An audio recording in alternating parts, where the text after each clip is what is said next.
For great? Come on now, baby. Come on, baby. All right, well, let's do what we always do. All right, let's lead directly into straight into it.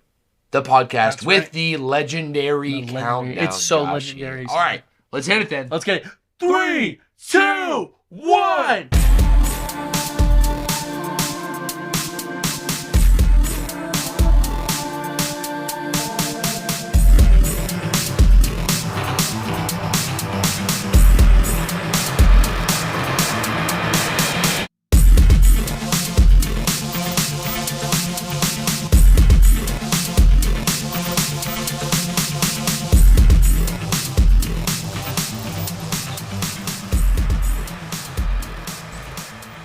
What is good, my friends? Welcome back to the official Flash Brothers podcast. What's up, baby? everybody? Joshy, episode 65. 65, today, huh? That's right. It feels like a. You know how we were measuring it by like the ages, right? So when we were episode 21, I was like, I mean, he's exactly. Oh, it looks like he's 60 years old. 65 sounds old. 65 sounds. You know what I mean? It does, Doesn't it? bro. No, it does. It's, No offense to anyone who's 65, of course. I'm kind of looking at the triple digits now. You know what I mean? I'm kind of like. That's what I'm saying. 100. We're much past 50. Yeah. So far past 50. Yeah. It just feels right. Man. It feels right, bro. Feels right. No, it does. Feels so, Joshy, coming in today, I guess I'll do my spiel. Guys, welcome in to the official Flash Brothers podcast. Welcome in. Joshy and I just came off of pregame, That's as right. we do. We were talking about making it free. I don't think we are. I'm going to be honest with the way that episode went, we probably should. We talked a lot, and did. if you guys want to listen, hey, Patreon, go check it out. Yeah, check it out. Yeah, we'll plug that later. But we absolutely will. But if you're curious, I think we name dropped a little too much. Yeah. We name dropped. I think so too. A good couple. When it gets a little too personal. That's what I'm saying. That I don't really. It's not about it's about the people more like. Protecting them. Exactly. The people that we are talking about. Yeah. And it's not like we're saying anything bad, but we are telling our personal... Maybe we're exposing things. I would say it's more personal ideas because you're personally connected to what we were talking about. If I was talking about anything, I'm personally connected. Yes. Right? Yes. Theoretically. No.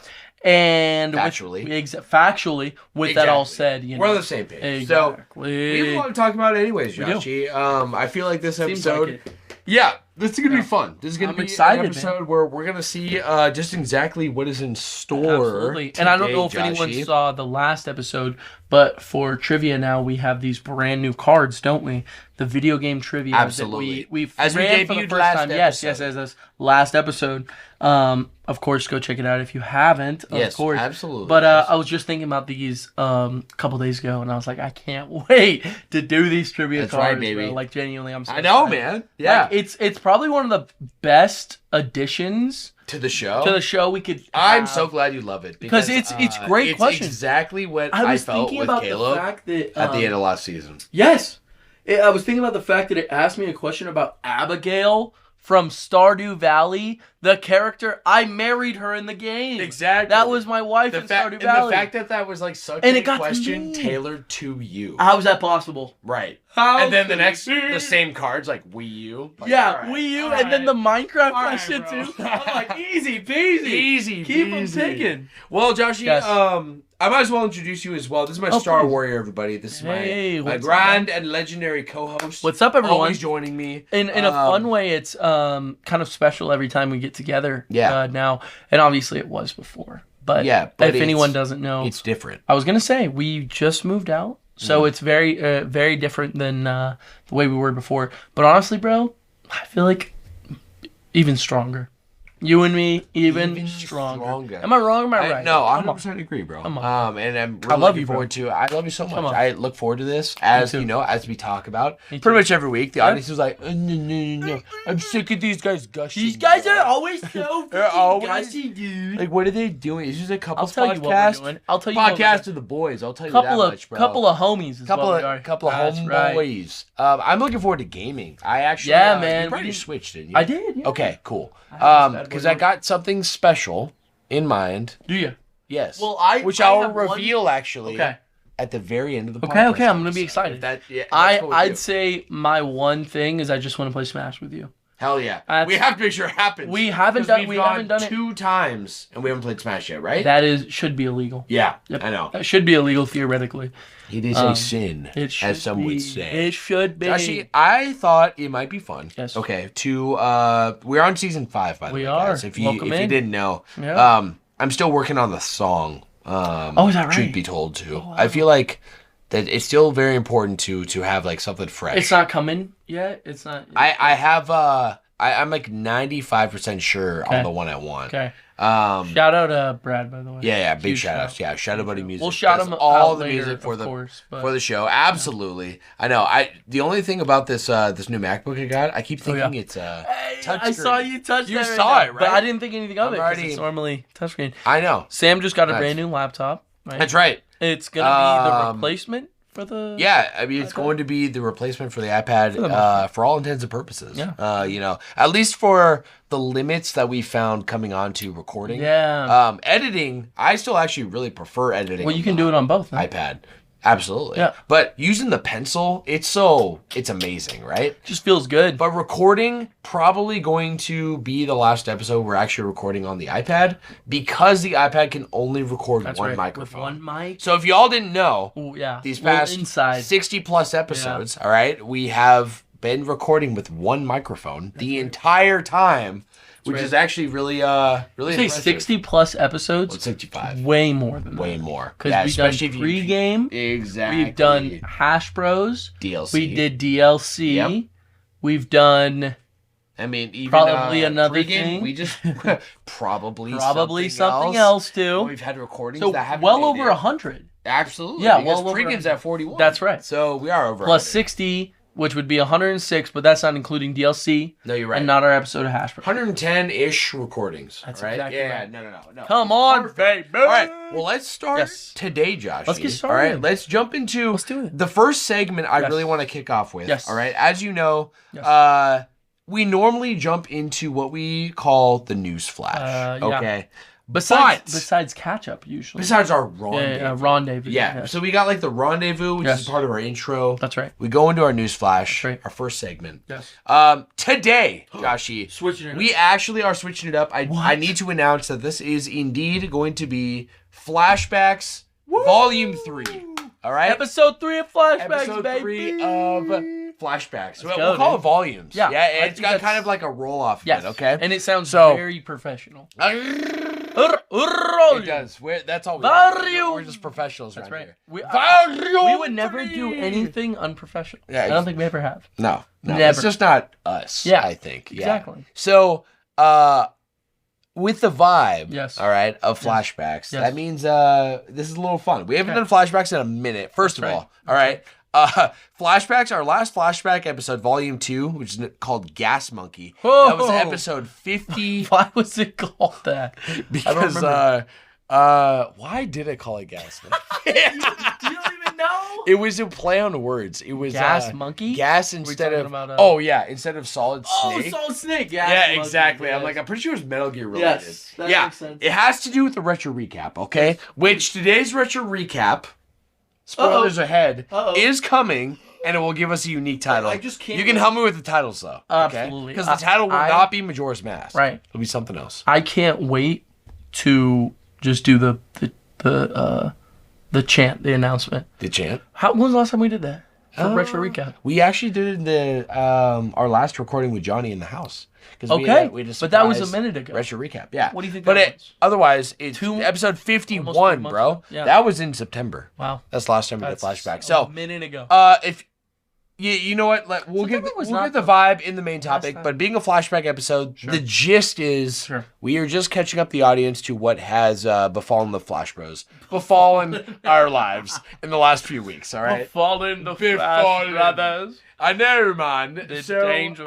What I want to start with, Joshy, is I want to start with something really, really special today. Oh, I want to start. Yeah. I feel like every episode is special now.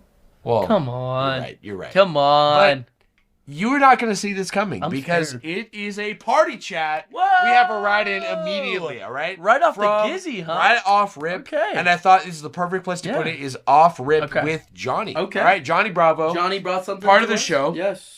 Yeah, I think he sent me it last night because he couldn't be here today. Oh, yeah. Send him an invite. But we are a little more out there now. Sure. Right? We are currently way more out there. Yeah, we are currently closer to the Renaissance Fair. Yeah.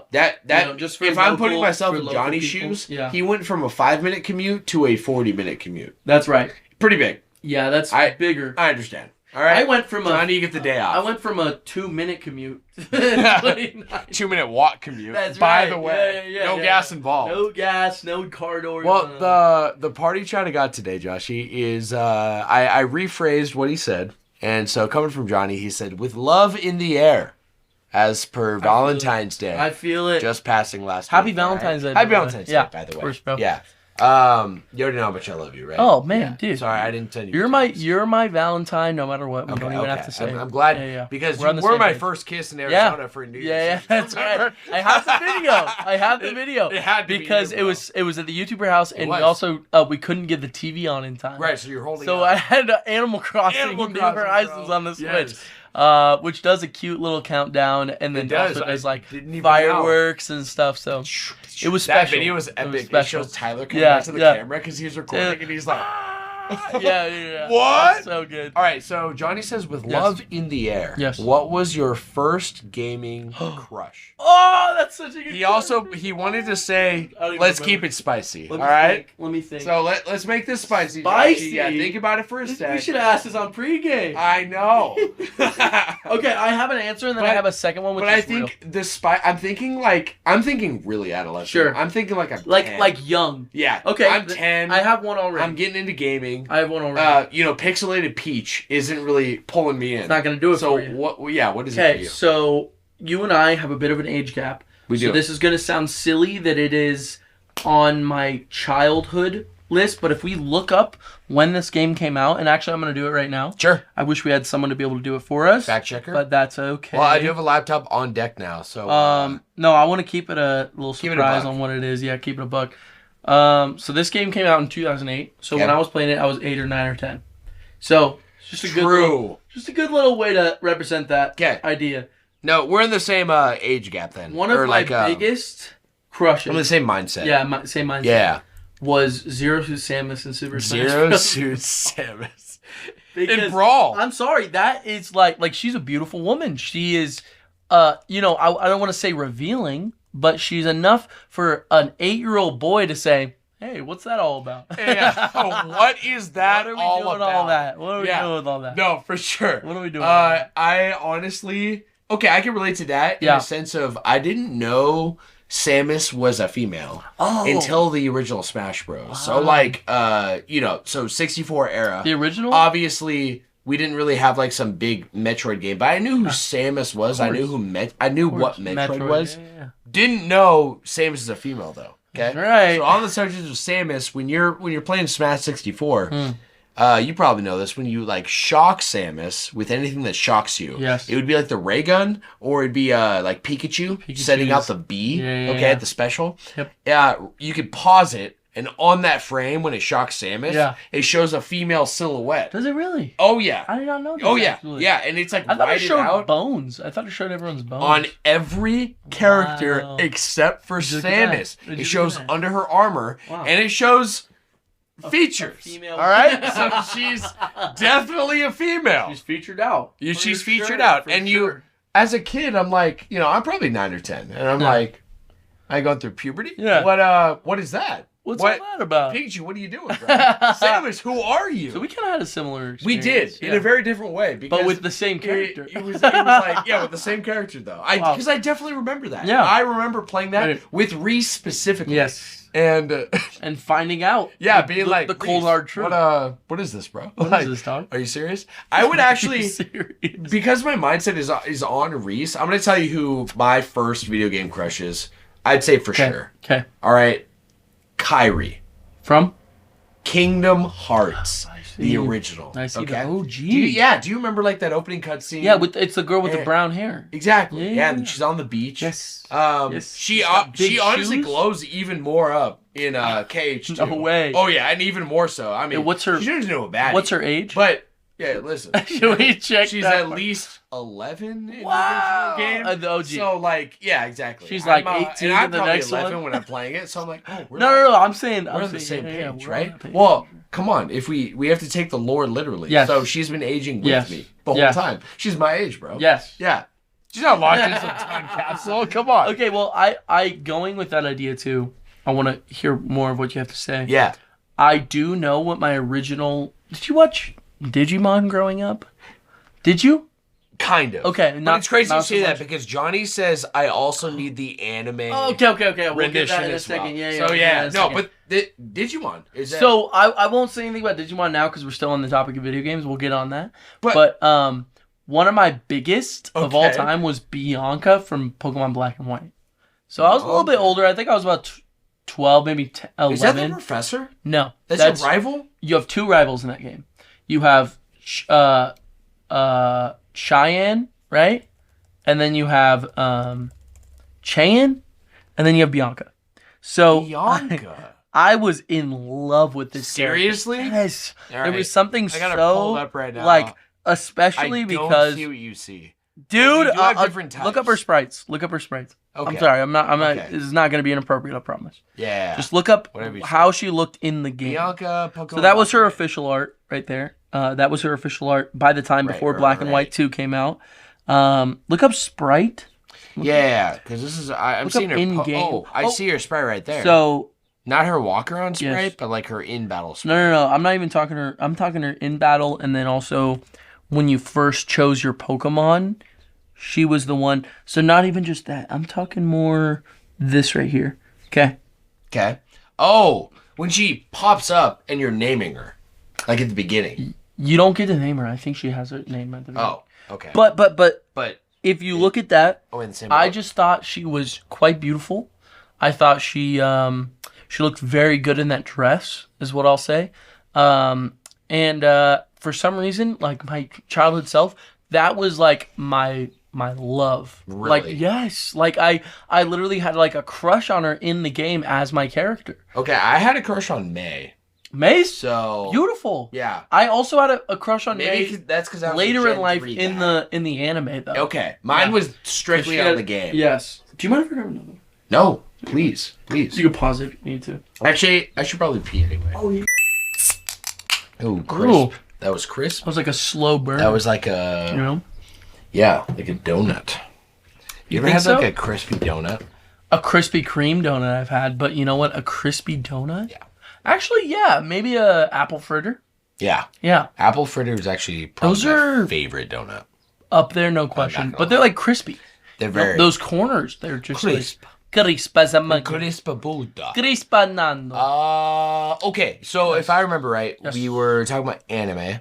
No, we were talking about we were talking about video games. Crushes. So what were you gonna say on anime then? Okay, so one of my probably my first anime, now that I think about it, was these little VHSs when I was a bit of a boy. Okay. And I had Digimon as a VHS. Right. First off, I loved Digimon as a kid. The old Digimon shit. OG Digimon. Peak. Digimon. Actually. Peak. That show, peak. The movie that came out, peak, bro. Are you serious? I don't remember anything actually. Like memory bank. I just remember watching the show. that. I don't remember. The movie I remember very well because I watched that late into my life as a child because we had the VHS of the late. Well, now that I think about it, I think I got the VHSs from Blockbuster. Oh yeah, as a kid, which is where I got most of my anime. You know, Dragon Ball Z. Sailor Moon was actually one of my first. Sailor Moon. I actually watched a lot of.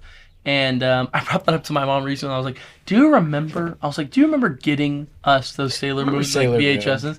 She was like, baby, I don't remember a lot of things. That's so funny. I was fully expecting her to be like, oh yeah, of course I do. Of course, every mother ever. But yeah, honey, let's be honest. Like, you remember the VHSs you're getting for your kids? No. Not really. But going with Digimon, I loved that original show. Like I said, I loved the movie, but the character. So what characters? The character I loved. I need to know. It was like I had, this is how much I liked her. I had an imaginary friend of her. Oh. I didn't know this was coming. So, okay. I'm going to have to explain this a little better. Wow, oh my gosh, she grew up a lot. Holy shit. Oh, no, it's not. That's not her. Never mind. Hold up. What's her name? It's going to sound crazy. Her name is Sora, I guess? Sora? From Digimon, the original series. So, what the? She was obviously my age. This chick? Yes. Yeah. Okay. So, I don't know what it was, but I was like in love with her. Like, she was like, I think one of the things was that Ty, the main character, this was like his love interest, kind of. Okay. But he could never get it right. That was the idea, was that he always messed everything up, right? Very Ash Ketchum-esque. Classic. Kind of a misty relationship. Sure.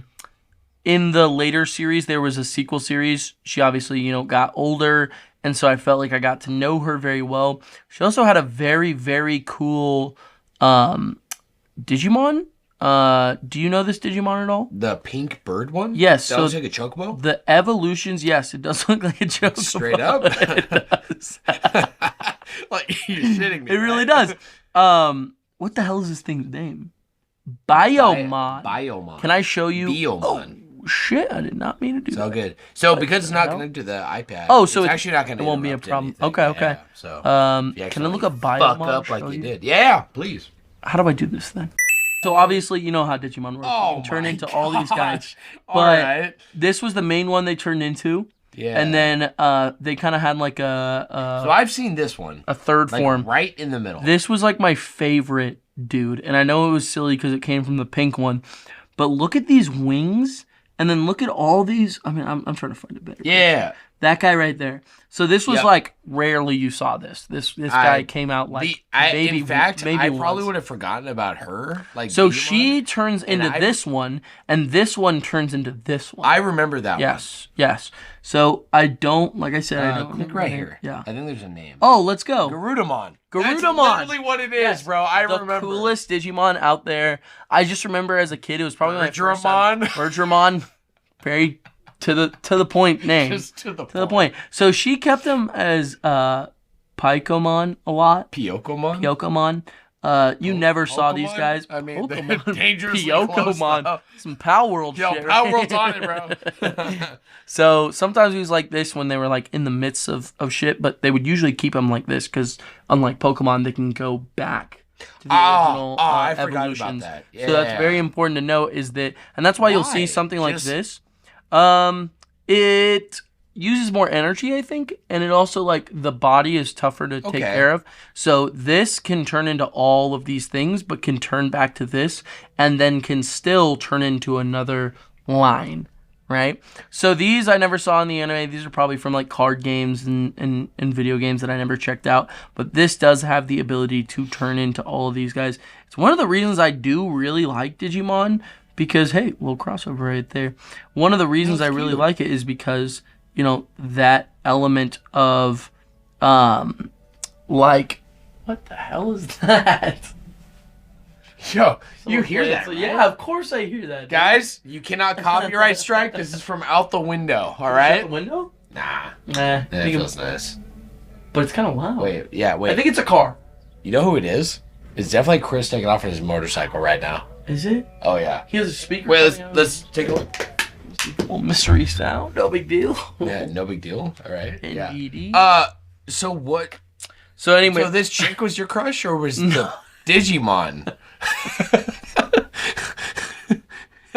I'm just confused. I went down a rabbit hole, and what I was explaining was that I thought this was the coolest Digimon, but at the same time, it was Biomon / Garudamon. It belonged, yes. Biomon. Garudamon was my favorite. That was the one. And then if you go back to what we were originally talking about, so this was Sora. I remember her name being Sarah, but that's okay. Sora was my favorite. Like, I thought she was so cute. And in the movie, this is literally the designs from the movie. She's barely in it, but she's really mad at Ty because there was a birthday party and he threw up in her hat. Like he grabbed her hat and threw up. And I remember thinking, I was like, I would never do that to Sora. I would never do that to Sora. I'm a way better dude. I was like, I would take that girl easy. All right, so all right, I'm going to take you down a little journey, okay? Because my brain, you brought me way back, bro. I'm trying to go. I'm trying to go. I'm not even playing right now. All right. So Sonic Adventure! So Sonic had, before Sonic X, there was literally a Sonic, like, cartoon movie. Do you know what I'm talking about? The anime one. The anime movie. Yes. Yeah, I watched it when I was a kid. Yeah. Anime, I'm just gonna, like... Yes, this one. Literally right this, yeah, okay? I know. Yeah. So this girl... was definitely a mad crush. No way. There's like a scene where, like towards the end, where like I think Metal Sonic is like unleashed, he was in the movie, and he comes down and he's trying to kill Sonic. Yeah, and this chick is down there screaming. Yeah, and she, Knuckles like, had his hat in this one. Yeah, Knuckles like total cowboy. And I can't remember. It's been literally over a decade since I've seen this movie. But you were in love with it. There's something about Metal Sonic's Unleashed, and Metal Sonic like asteroids down, and Sonic is like unconscious, and the chick is down there, and she's like, Sonic, no, and then she gets hit unconscious, which awakens Sonic, literally, right? And he's just up, and I remember like being Sonic, like how you're saying, like you're like, I'd treat her way better. Yeah, right? I'm like, yeah, I'm Sonic right now, and Metal Sonic is going down, because I'm gonna save this bitch. I don't even remember her name. I have no idea what her name is. But this is like... It's so funny because Sonic 06, bro, you wouldn't catch me fucking dead with... Shut up, hello? Siri. Josh's Watch featuring... Everybody. Yeah, you wouldn't catch me fucking dead. As are you. That princess? Trying to kiss the princess. Yeah, exactly. That was does weird. Kiss Sonic, though. They do. Yeah. They literally kiss in that game. Okay, but in this, they don't kiss. But this chick is like... I don't know. She's beautiful. Yeah. She's a beautiful broad. She's beautiful. And she's enough to awaken something inside you. Something greater. So actually, I have a funny story to go with that. So me and my older sibling, we used to live in the same room. So we had a bunk bed, right? Yeah. So I grew up with an older brother above me the entire time. I'm pointing to the sky. You're not dead, I promise. But we used to have what we called, I don't remember what we called it, but it was like confession time or something. Confession time. We would scream into our pillow our current like crushes in shows. And so it would be things like confession time. All right, everybody down. All right, we're gonna scream on 3. 1, 2, 3. It was Sonic the Hedgehog. 3, 2, 1. Oh wait, what was that meme? It was like, though. Wait, don't tell me. Don't tell me. Yeah. 3. Vector. We should have listened to that before this. I wish we could listen to it right now. It just came to me. So good. But we used to have confession time. That's so fucking... I mean, scream into our pillows. Confession time. Remember, my first ever one was Sora. Okay.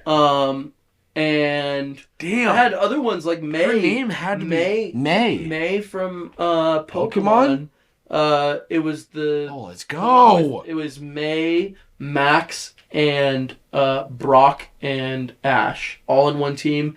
I thought it was... Speaking of the devil... It had to be me. We were...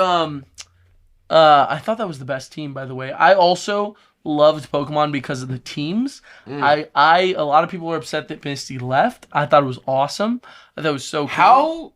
Remind me, how I fell off the anime, like, I was only consistent in the anime. Yeah, I watched all of the original. So, May... Like Indigo League. Yeah. May takes over the gym lead, the gym. Got it. Because she has 2 sisters, if you remember. I do remember. Anime. Yeah. But I remember she left the show. Or maybe she becomes a trainer in order to take over the gym. And then you see her in the second series, there's a new person that replaces Brock as well, Tracy. Right? Tracy. Yeah. Tracy was a... with was Meryl. A Pokemon researcher. Yes, with bro. Meryl. Because Brock wanted to be a Pokemon breeder, but he comes back to become a better trainer. I love where this is gone. To become, I'm like, I'm in, bro. So like I said, Lucario and the Mystery of Mew is May, Max, Brock, and Ash. That was one of my favorite movies as a kid. I also have not watched it in a while, but I still think it holds up. I remember it being very that's still on our emotionally compelling. Huge. Yeah. Huge. Our watch. You and me, we need to watch this movie as soon as possible. I know. This was like one of your first challenges to me. Just something we had to watch together. So we're going to have to on one of these podcasts. But yeah, I watched all the way up to that, into Diamond and Pearl. Okay. So I knew all about Paul. You ever hear about Paul? The alien? Yes, but also no. I heard of him. Yes. No, in Pokemon? So he's a purple-haired rival who he abuses his Chimchar, and I think he's a stand-in for stat freaks in the Pokemon community who just go crazy over stats and will abandon a Pokemon because their stats aren't that good. Me personally, I'm more of an emotional trainer. Totally. And I am too. I'm so so I'm with you. I'm more emotional. Because I've been there. Exactly. Right. Exactly. Everyone's been there. It's a dark road. It's a dark road. Am I nicknaming every Pokemon and breeding? No. Hell no. Also, it takes a beauty out of Pokemon. It absolutely does. The beauty of Pokemon is, if you were a Pokemon trainer in real life, is the camaraderie you make with your Pokemon. So in the finales of Ash's in the championships of Diamond and Pearl, he is carried by an Infernape. It's Ash's Infernape. This dude was the Greninja before Greninja, bro. This guy was the traditional anime fights you're picturing. That's what Infernape was doing. There was one part where he was so close Infernape so much. Well, first off, he was my first ever starter, so of course he's gonna be. Shout out Fire. That was his name. Okay. Fire, but also in the anime, he carries him in this whole league. Ash obviously doesn't end up winning, but this dude Infernape, he's imagine he's at 1 HP. He basically has Sturdy, essentially, at one point. Gets knocked down, he falls forward, catches himself with his leg, and goes, and his fire shoots up, bro, and he goes fucking Super Saiyan and beats the fucking dude he's up against. So the reason I bring that up is because Paul abandoned his Chimchar, and his Chimchar was an extremely important part of Ash's team, but he already had a Turtwig, which goes to a Torterra, and then he has a Piplup that only evolves once. But he gets all three of them. His Chimchar... What do you mean Piplup only evolves once? No, and you know how Ash only evolves his Pokemon once sometimes? Yeah. He only... That's what I mean. Why? And Empoleon's so fucking tough, too. I thought it was stupid, but he only has... What's the middle evolution called? I don't even know. That's how insignificant he is, bro. Are you serious? Water Steel? Yeah, Come on, bro. It's so tough. Yeah. And a penguin? I know. As an emperor with a crown, that's so I tough. actually thought that all three starters in Gen 4 are tough. Peak? They're all tough. Dude, I'm not kidding. They are. Yeah. That's the generation where it does not matter which one you choose. That is tough as fuck. A giant tortoise with an entire landscape on his back is hard as fuck. A fucking Infernape, the firefighting starter that seriously I believe cemented that idea as a busted combo. He didn't cement it though because Blaziken, yeah, and that's just for me being a Gen 3 freak, okay? Because Gen 3, there's a lot of things on Gen 3 that are insane too. All three have Megas. Yes. Right? Yes. Mega Swampert, Mega Blaziken, Mega It's a shame they don't have it for It is a shame. For the other it makes Gen 3 the best. Every starter, by the way, deserves a Mega. Everyone. It genuinely should. What are we doing with Gen 2, by the way, bro? I haven't all this hype on Gen 4. Gen 3, I just told you. Gen 1 did have a bit of a scandal. Need we say anything? Plus, they have Megas. Gen 1 has Megas plus Gigantamaxes, bro. Exactly. Give me some fucking room to breathe. Give me something. No, Gen 2, what do they got? What do they got? Nothing. Name one thing. No, I wish I could. Oh, actually, Typhlosion I'm for alligator. Typhlosion does have big an arms. alternate type. He does. Hisuian form. And an alternate storyline with the extended lore, all right? And let me tell you, nothing's controversy, all right, my guy? Nothing's saving this guy. Says children aren't playing Pokemon like Typhlosion, huh? Yikes. Big yikes. Joshy, let's segue because there's more I want to get to. Thank you, by the way, Johnny. Great. Johnny, thank you. You seriously so sparked much, man. Some great. That was actually fantastic. Great reminiscing between me and Samuel. Yeah, thank you, bro. So what I got, Joshy. Okay. First of all, we got to jump into the naming here. We got to jump into our first official segment, which has been the first official segment since the debut of the Flash Bros. That is Retro Recap. You got it, yes, sir, baby. You already know. So I miss those like hour-long retro recaps. Oh, man. I will say is the meat. It has evolved. It has evolved much like Pokemon. It has evolved. Much like our show has evolved. Absolutely. Because if anyone, it was just the first thing we ever screamed to, right? We're like, we just have it. We have the beat on it, bro. It's just, it's also one of those things where it's like when you hear it, you want to scream along. More. Exactly. More and more and more. So what I got for you, Josh? Wait, what is that from? I don't even know. Oh shit! It's something buried deep. But it just came out at the moment. Xenoblade. Let's press on and on and on. Who says that? It's Charla. Dude, is it Charla? Let's press on Noah. And on and on. No. Noah would not say that. It's Charla. Wait, you never use Lucky 7, huh? No, not my favorite thing. Wait, how would it be Charla? Charla's in Xenoblade 1. I think it's her. It's got to be Xenoblade 3. I thought maybe it is. Maybe it's both. But who said that would be a great reference? They do that. For Noah, I always think of if you use and on Lucky 7. Yeah, okay. He says, "The time is now!" And he screams it like that. I'm sorry for screaming. But he literally, like, I'll be up against, like, a Brog, like a and you pull out, like, the most powerful weapon. It's like, "The time is now!" The frog is so... Yeah. What the fuck? Wait. Chill!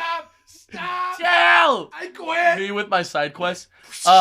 And then he says something when he puts it away. You know how they all say something when they put away their weapon? But if you have Lucky 7 out when the battle is finished, he says something different. And he sounds super... He says, like, we control our own future.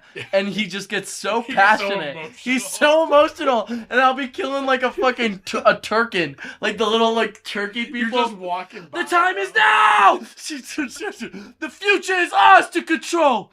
Dude, calm down. I gotta show you this. That's so funny. I'm sorry for screaming, by the way, but that's like how it sounds. Immersed. Yeah. I'm like literally picturing it. Because you're running on the field. Do you remember when you get Lucky 7? Yeah. Yeah. It's an emotional time in the game. Absolutely. So you're very, it's like the voice actor's with it. Right. But you're also using that in very small side quest. The time is now! Dude, calm down. Or when you're breaking up a little skirmish on the field. Yes. Like, dude, like, I fucking missed one. Yeah. All right. Yeah, pause. Pause everything. Do you want to start the battle for this reward? Okay, accept. Yeah. Boom! We're in. The time is now! They're like, our future is ours to control. Serious. Dude, it's like 2 Brogs versus 2 fucking couple monkeys, bro. Rabbits. We've already lost the man. Yeah. All right. Yeah. You're late. We've been fighting for a minute. You showed up like way too late. I'm so glad you understand that. No, I do. It's just like the ridiculousness. Because I was using that tech, and like you can, it's like broken. Like you can get that Lucky 7 so quick. I know, me too. No, dude. So, okay. Well, retro recap. Because the time is now, Josh. The time is now! Look, I was looking up some retro recaps here on our 2 favorite sites from the OG days. Oh, wait. GameFAQs. And you got it? You got it. I forgot it. It's Moby Games. Moby Games. Okay. Not really hard hitters today. I want to be real. There's a couple of things that did show up that I just tabbed over, but I want to just off rip. I think there's a perfect opportunity to plant in our own retro recap. Oh! Something that's just relevant to one of us. And I got something relevant. Bless you, my child. He's like, oh! Oh, hello, time's up. That's what fucking. Future is ours to control. All right, guys, let's just get out everyone in the audience. Ready with us? 1, 2, 3, deep breaths. Let it all out. We got it. We got it. I feel good. Yeah, I feel better. I feel great. I had to cough too. Yeah. Joshy. Yes. I have a retro recap today. I'm ready. Which is extremely relevant with what Kendall and I are playing through right now. No way. Well, we just finished Ocarina of Time. You did. As we mentioned in pregame. I want to hear about that. Do you? Yes. Well, I'd love to talk about it. Gonna... After we talk about Majora's Mask. It's today? That's today, baby. Or this That week? is the retro recap. Today? Is Majora's Mask. Wow. All right? All right. Wow. We will get to Ocarina. We can include it in this talk. We'll talk about it, but that's cool. I want to talk about Majora's. Okay. Because hell yeah. I just want to say, ambitious game for Zelda. Really? It is. I think it is one of the most ambitious. Well, I would completely agree. You completely agree? I would completely. I would think that besides Zelda 2, right? And Tears of the Kingdom. No, like the OG Zelda 2. Yeah. Right? Yeah. I thought you were saying there are no sequels, direct sequels. No. Okay. Just in terms of like crazy ambition, okay? Like Tears of the Kingdom Completely for agree. its own reasons, for sure. Sure. For every Maybe Zelda Breath game. of the Wild. Absolutely. Yeah. Yes. Yeah. But yeah, what really stuck? What stuck with people? And I mean, to be honest, Majora's Mask was not that liked when it came out. Yeah, it was. People are like, yeah, this ain't no Ocarina. Exactly. Do you remember it needed the original RAM chip? Yeah. That goes the red chip that went in DK64 and Majora's Mask. It was because the N64 was not powerful enough, or it couldn't understand that there was a time mechanic or something. Well, all the things that Final Fantasy and all those companies were trying to push Nintendo to use discs for. Yes. Yeah, they would have ran into these problems with RAM if they actually went through it. Hey, I love Nintendo. I'm just saying. Don't go with the crowd. Just do what you gotta They never go with the crowd. Right? And guess what? Your little upgraded RAM chip. Exactly. It came with it, by the way, if you bought it back in the day. Nice. That's very nice. Regardless. Sorry to anyone. Let's jump into it. I want to. You know how we do. We got some factoids here for you, Joshy. I love factoids. This is specifically all pulled information-wise from the Moby Games website. So Moby this was Games released, has never disappointed us. Joshy, this was released in the year 2000 on the Nintendo 64. Is that right? It actually was released this week. Wow. Yeah. Of February. Actually, I'm going to correct myself. I don't know if that's the 64 release, but I will tell you that 10 years ago, the 3DS re-release of this game came out. Which that means that I last played this game 10 years ago. I was going to say, so that was my first time playing, and also so far my last. Did you beat it on the 3DS? No, I've talked about this a couple times. Yeah, remind me. I did all the temples except for the water one, and then I couldn't finish it. It was too stressful. What do you mean? That's the third temple. Well, then Did you do the Stonefall temple? Something like that. Stonehenge? Stonefall. Something like that. Something like that. I believe it. I did not. Didn't. Okay. Whatever I did with the water stuff, what happened was I was playing it obviously on the 3DS. I was really into it. Yeah. Right? Yeah. But there was something like it started to feel like a chore. It started to get to this point where I would turn on the game and I would have to like rush with it because that time mechanic is not sweet. No matter what, you will get to that third day and that's just playtime. It's not, there's no really tech around it unless you know what's happening. Well, did you use the song to slow down time? Well, of course I did. Okay. Well, of course. But still at that But you were still struggling. I mean, come on. Like, there's only so much the slow time can do when... And here's what really happened. A couple different games came out for the 3DS, and I was playing a lot of different games. Absolutely. And then it got to a point Well, this is the brand new release of the new 3DS. Oh, yeah. Right? Absolutely. With the C-Stick. Mm-hmm. Yeah. Which I loved. I had the new Nintendo 3DS on day one because I was huge Nintendo. But at the same time, there was something about when I got into the water temple, I fell off, I picked it back up, and I couldn't remember. So it's very thin tubes. Do you remember that? Yeah, very thin tubes, and it's also a lot of different. It's very claustrophobic. claustrophobic. It is compared to the OG water. Which is nice because you also the swimming mechanic is amazing in that game. Dude, genuinely, like is second to none in any Zelda. I think. Absolutely, it's actually my favorite. Twilight Princess does have that one suit. It does. Yeah. Which might beat it, but for what it was at the time, especially as a sequel to Ocarina, where water was almost annoying. You know what I mean? Bro, I would say beyond Ocarina. Bro. Yeah. Water, I was telling this to Kendall. It's funny you say that. Last night we're playing it. We just got the Zora's Mask. Right. So we are just now entering on the beach, the third area. So tough. Yes, sir. So those transformations are like scary. They're terrifying. Tell me that's not terrifying. Oh yeah. Like we literally put on the whole episode on the game. Literally, like the eyes, it's all cracked out, bloodshot. Yeah, so creepy. And even just each character when you use the Song of Healing, and it does a little cutscene, and the character is like passing away, and not into the afterlife. Their soul is like being put into the mask right in front of you. Right. It's weird. I think, just with what Majora's Mask had to offer. I genuinely think it's some of the best Zelda's ever done. Because when you're put on, and if you know the behind the scenes, when you're put on a time crunch and you're put on a kind of a ridiculous amount of time, you should do a turnaround for a game. What was it? It was like a year and a half after, right? Year and a half to 2 years. Yeah, 2 years, but. For a turnaround for a full Zelda game, full ass, never really been done before. I don't think even since. I mean, if you want to use Tears of the Kingdom and Breath of the Wild as a good example, because it is using the same engine. Engine, thank you. Which this actually uses the same engine too. Exactly. That's what I'm just saying. But even that Zelda game was 7 years. So what's crazy though is like I'm having my 10-year-old memories from the 3DS version. Yes. Because that was such a great remake. By the way, I completely agree. To plant what I did in the 3DS one, I never beat personally the original 64 release. Oh, yeah. Okay. So as obsessed I was with Ocarina, which, we beat it. We'll talk about that if you want. But I never fully beat the 64 release. I got to about where I'm at now, and then I got Where are you at now? Which is like entering Great Bay. Okay. Yeah. And you run it, dude. I love this game. We'll get into gameplay because the way where I'm getting right now exactly is it's getting to such a unique place. Did you get to the band? Not only breaks away from Ocarina so much, but also all of Zelda. It's such a different game. The Gerudo are pirates. Yeah, right. Are you kidding me? That is so sick. Yeah. Right.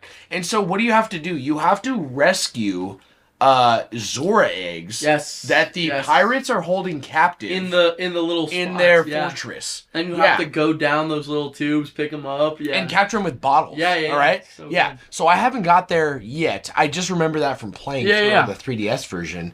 But it's such a unique scape, and you're 100% right. I was even going to say, one of my favorite 64 games also, besides Zelda at all, is Donkey Kong 64. Yes, but of course. I'm just going to say flat out, and for Mario 64 and Banjo-Kazooie, water elements in games, most of the time are not fun. Banjo's okay. Banjo's okay. It does okay. There's okay moments. But at the same time, I just rather not. With the boost and all that in Banjo and even Mario 64, it's a little wonkier, and that's okay because I understand water elements are completely different than you're not going to be able to. As it should be. It should be. But at the same time, does that make fun or does that make, understandable? Exactly. You know what I'm saying? I think Mario, the original Mario Bros. Does it best, okay? Oh, just Mario, like with I'm sorry, water, exactly. Flappy Bird element. Slows you down. Yeah. It just makes it a little more flappy, a little more slow-mo. Yeah. You're a little limited, but you can still do your stuff, right? Absolutely. And then it's across the board. There's just something about Majora's Mask, and I'm actually really fascinated now because I'm like, I probably haven't actually played the 64 version of this game in 20 years. Wow. So getting the mask and going in the water, I'm like, you're like, this is sick. Man, this is actually sick. That jump you can do too. Yeah, so you can do good. the little dolphin dives.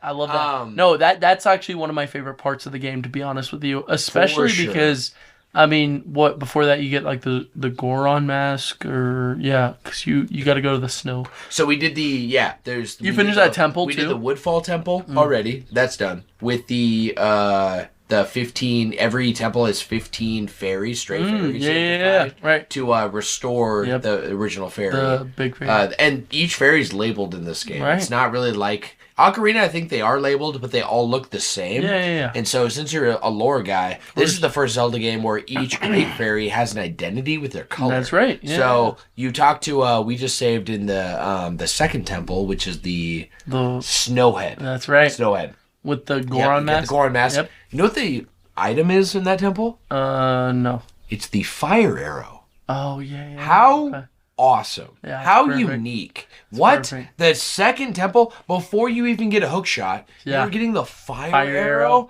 Right. That's one of the reasons why Epic, Young Link has a fire arrow. Exactly. Because you get it so early. It's a part of the game. You have to. You start to go into Snowhead, and as a kid, Snowhead pissed me off, bro. Pissed me off too, by the way. So much. Yeah. And I never got the fairies as a kid. Yeah, same. But playing it now, I'm trying to go through each dungeon and not look anything up when we're in the dungeon.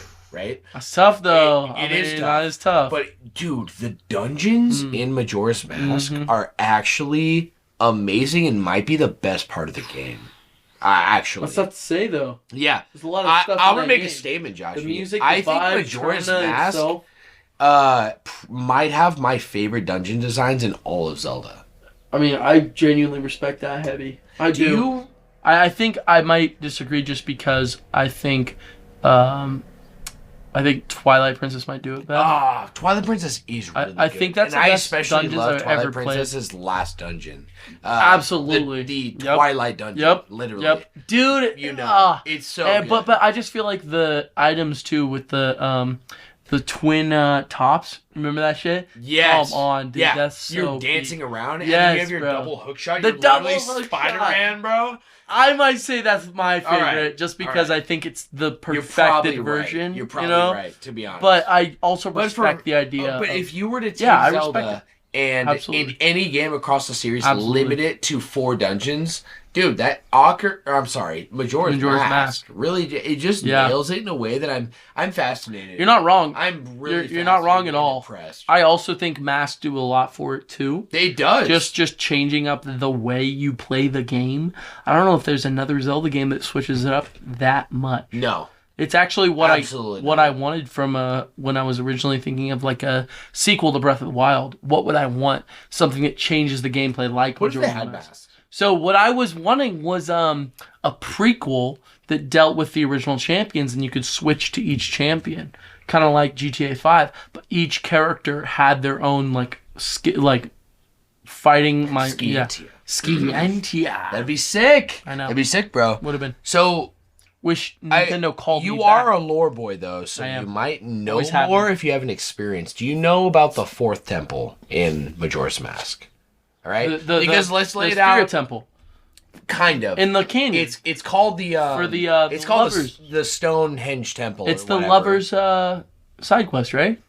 The Lover's side quest. No. It ties into that. You remember the kid with the mask? Yes. You have to go there to finish that. I have the mask now. It's you actually have to. Dude, I love how side quests are so integrated into the story, and it feels like every time you start a new time, you can go any route, and I genuinely think that's incredible. It is incredible. Like I think it's like with the annoyance of you lose all your items, which sure, but you keep the masks. Yeah, and you get the items back pretty easily. And that's pretty much just go outside and chop down some bushes, and you're good to go. You'll be fine.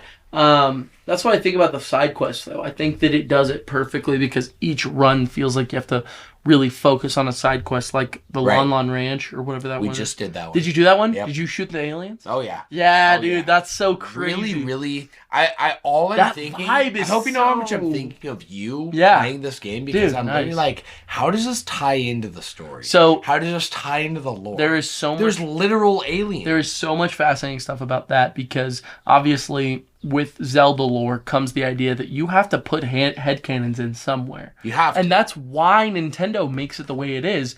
I really want to talk about this at some point, but we talked a lot about Tears of the Kingdom. Okay. Originally. Yeah. And I have stumbled upon a theory that I have like kept as my headcanon on how the game works with itself.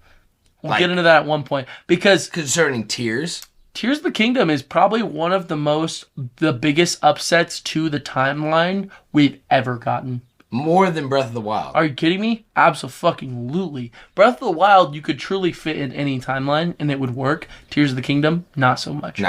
Not even close. Okay. So one day I'm going to want to talk about that. But okay. But the reason I bring that up is because I think that idea of having your own ideas of how the game is set up is how Nintendo wants you to experience it.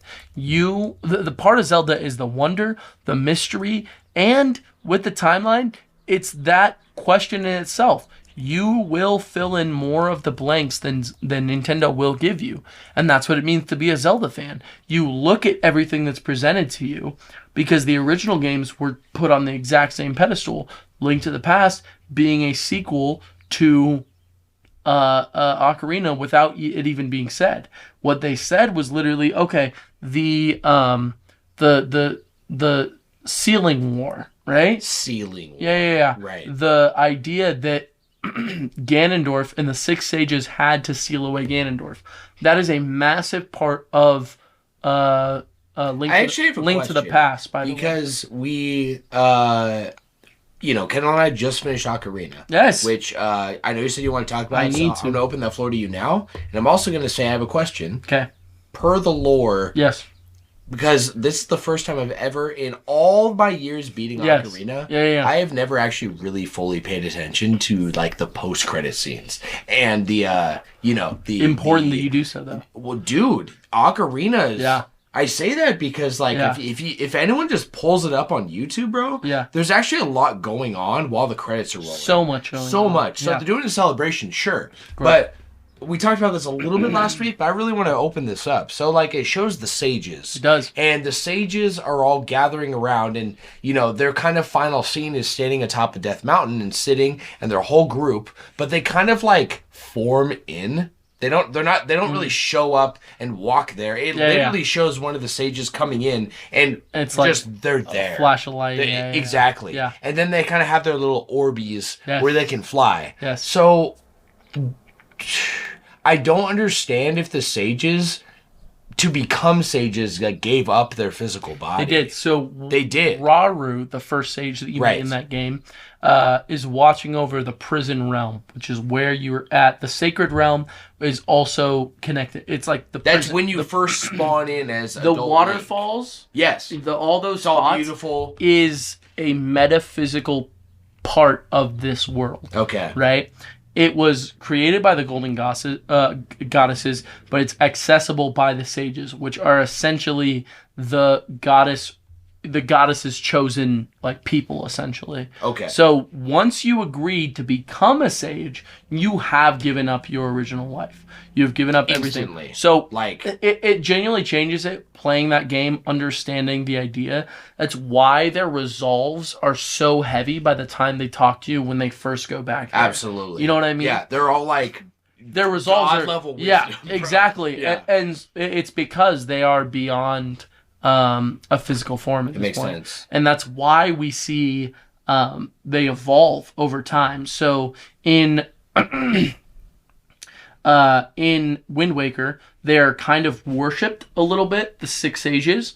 You see a mural of all of them on the stained glass of the main room in Hyrule Castle. In the throne room. You do? Yes. I know what room you're talking about. Yeah. With the water around it. I don't think I can picture it. So, all the stained glasses, there's Darunia, there's freaking, Rauru, you see all of them just lined up like that. They are... Oh, that's fucking... They have been around for a long time and are only now gone because Ganondorf theoretically killed them. Because of his control in Wind Waker, what happened was the sages are there to support the chosen hero. And the chosen hero is literally reincarnated every single time evil rises. Right. So the reason you show up in every single Zelda game right when shit's about to hit the fan, truthfully, you need it. Is because the universe needs it. So evil incarnate wasn't just Ganondorf. What? Because before that, it was Vati. Like, it was like before all of the stuff that happens in Ocarina of Time, that evil existed. Or when does Minish Cap take place? Minish Cap is right after Skyward Sword. Okay. So a couple years. Yeah, it's the beginning of Hyrule. It's the first kingdom we see. And then it also is a kingdom without sages because Ocarina has not existed yet. Right. And then that also has to do with why Vati, who shows up, who was a Minish, he was a tiny person, through dark magic became larger, and through the yearn for the Triforce became that monster that you see all the time with one eye. That's Vati. Vati was Ganondorf. Ganondorf is the reincarnation of... what's his name? Demise. Demise. Thank you. Demise's malice. So Demise is killed by the hero. That's how he becomes the chosen hero. He curses them. Demise curses them both. Essentially, I will continuously reincarnate you in order to kill you all these times.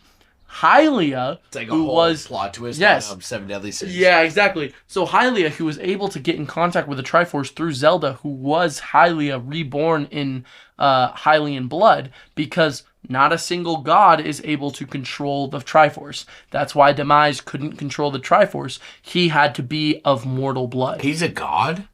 Demise is the alternate god to Hylia. If there is a Satan and a god in a universe, Demise is the Satan to Hylia. So it's literally the Demon King to the to the Supreme Deity. Yes, absolutely. Even in that story, though, those two have an understanding that war must continue and war must, in order for there to be balance. There has to be, in their eyes, there has to be a villain to every person that exists.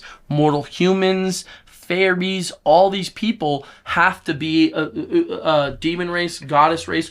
All of these beings, they are gods in their realms, have to have a mortal enemy. That's crazy. In order to exist as a person. It makes a lot of sense. Because what's the alternative? Chaos. How would you exactly go out through your world understanding, and even as a Christian, you can understand this, there is good and then there is evil, right? Let's say you take those things away. You blur those lines. What do you have?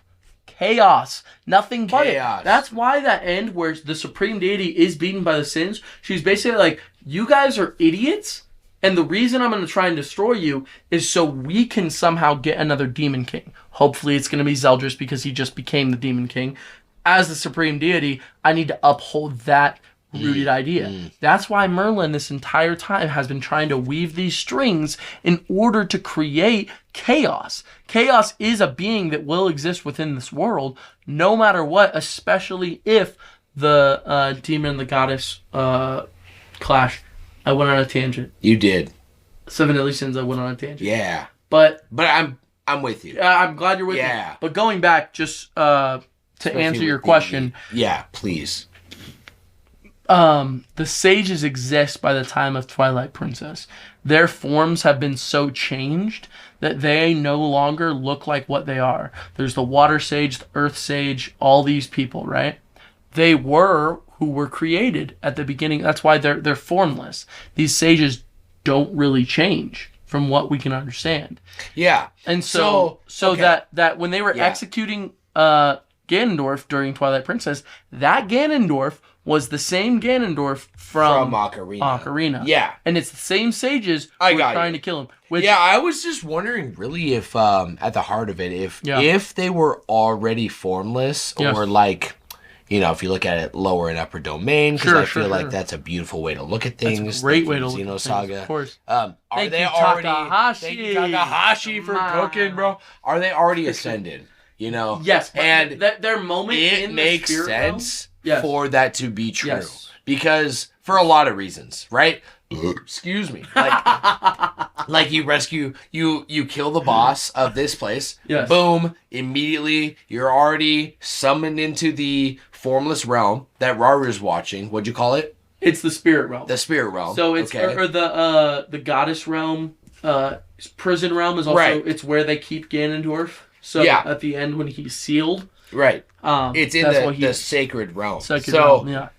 The sages are already formless. It makes sense. I was just really curious because Kendall also asked me, because I've been planting. I've been doing you some service here. I promise. Where we were playing through Ocarina. I'm like, by the way, this is the split. Yes. This is. Here we are. That final battle is the split. Oh, Ganondorf. Ganondorf is no longer a being now. Now, Ganondorf will reincarnate. But Ganon. So check us out. The reason. But this Ganondorf is the OG Ganondorf, and he is done until he is revived, but only as a man, a Gerudo man. Yep. Okay. And even how they choose him in Ocarina, it's every 100 years. I thought it was 1,000. So I will say. Yeah. We have only seen one different reincarnation of Ganondorf. Only ever in That's right. Wind Waker. So right? No, that's the same Ganondorf. So that's the same. That Ganondorf was stuck in the spirit realm. Well, it's Tears of the Kingdom stuff. So I don't know. You don't know. So what Ganondorf from that form becomes is the original Ganondorf who is sealed away. I'll say, for a long time.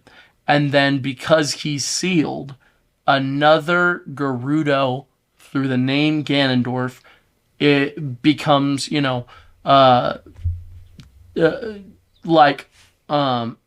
odds with the King of Hyrule, basically. And that's the Ocarina of Time Ganondorf we see. So there was one before that.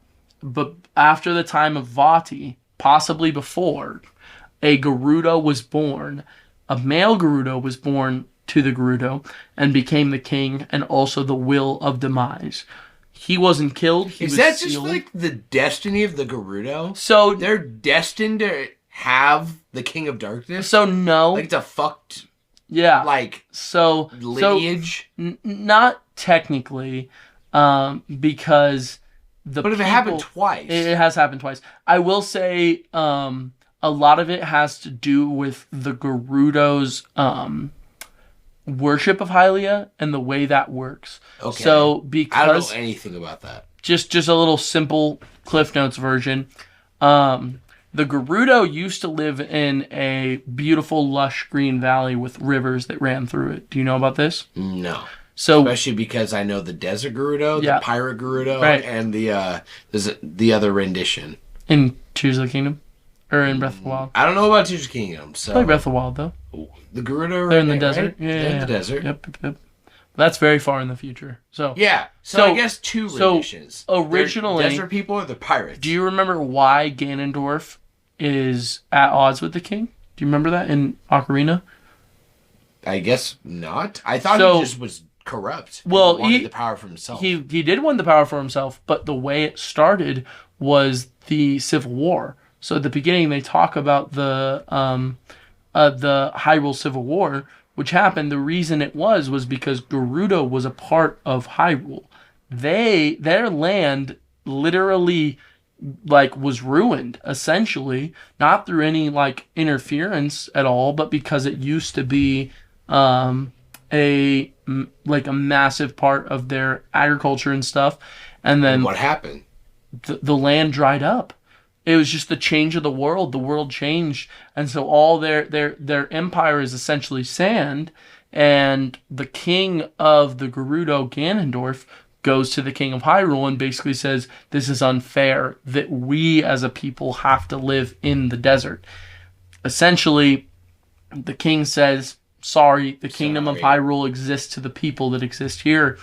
They go to war, and essentially that's how.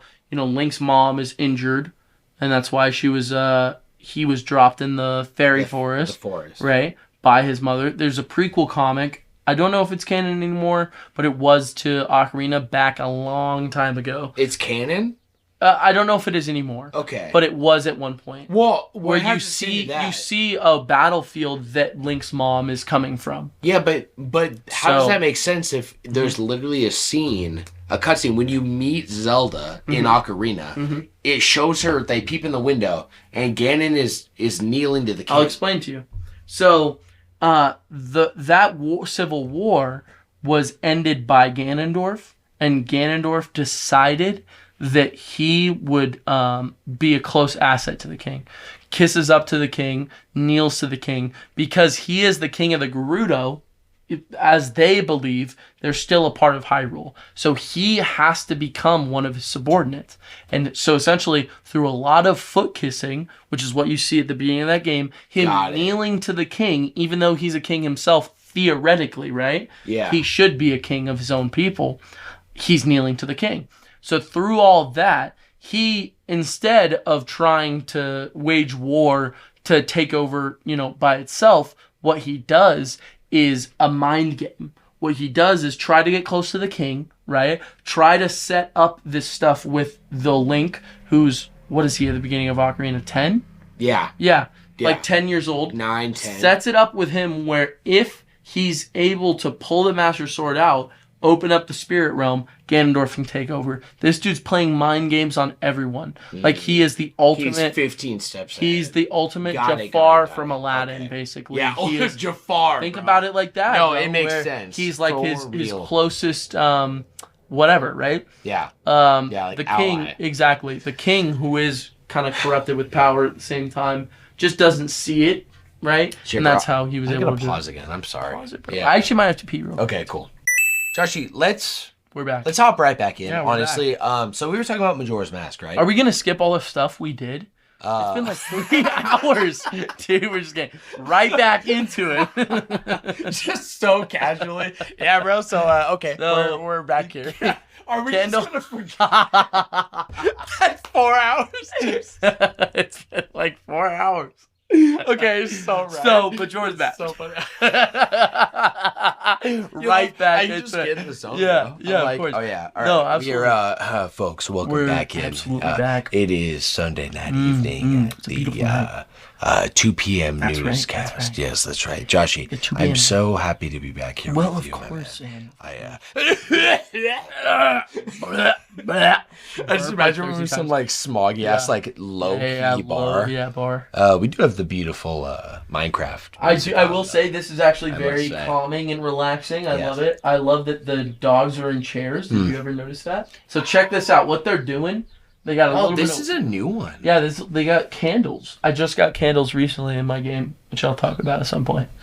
But what did they do? They're like lanterns. They also got diamond armor on their fucking stand. They're fucking chilling. Hey, I'm sitting at 364 stacks in Minecraft right now, by the way. We are alluding to something that's happening later in the episode, I must say. You've already said it. I'm not going to say anything else. Okay. It's just we do this thing. Okay. Anyways, okay, Joshy, let's let's hop back to Majora's Mask. Listen, did we even say what we did? No. You want to say? Yes. Isn't that why I stopped you? Bro, okay. So, me and Sam got lunch. Beautiful Kendall picked us up.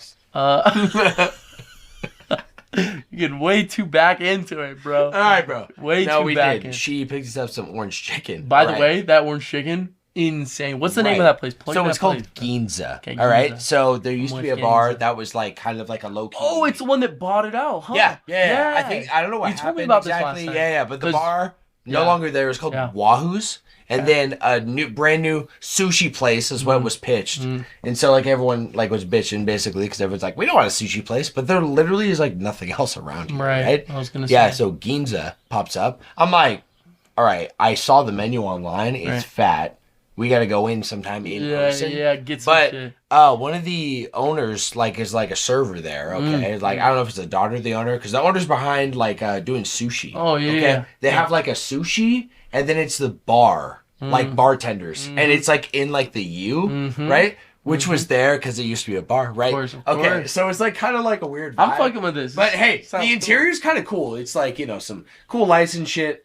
Well, one of the owners definitely is like one of the servers there, and that's who I placed my order with and shit. And she told me that today. Oh, nice. I can't remember her name, but she told me last time that the recipes for everything, including the orange chicken. I said the orange chicken was my favorite orange chicken I've ever had, and she's like, "Yeah, actually, this is my mom's family recipe," and I'm like, "Oh shit!" Yeah, this like is the whatever. Most yeah, this is the most. Legit. Yeah, because we even had it like when you have it fresh, bro.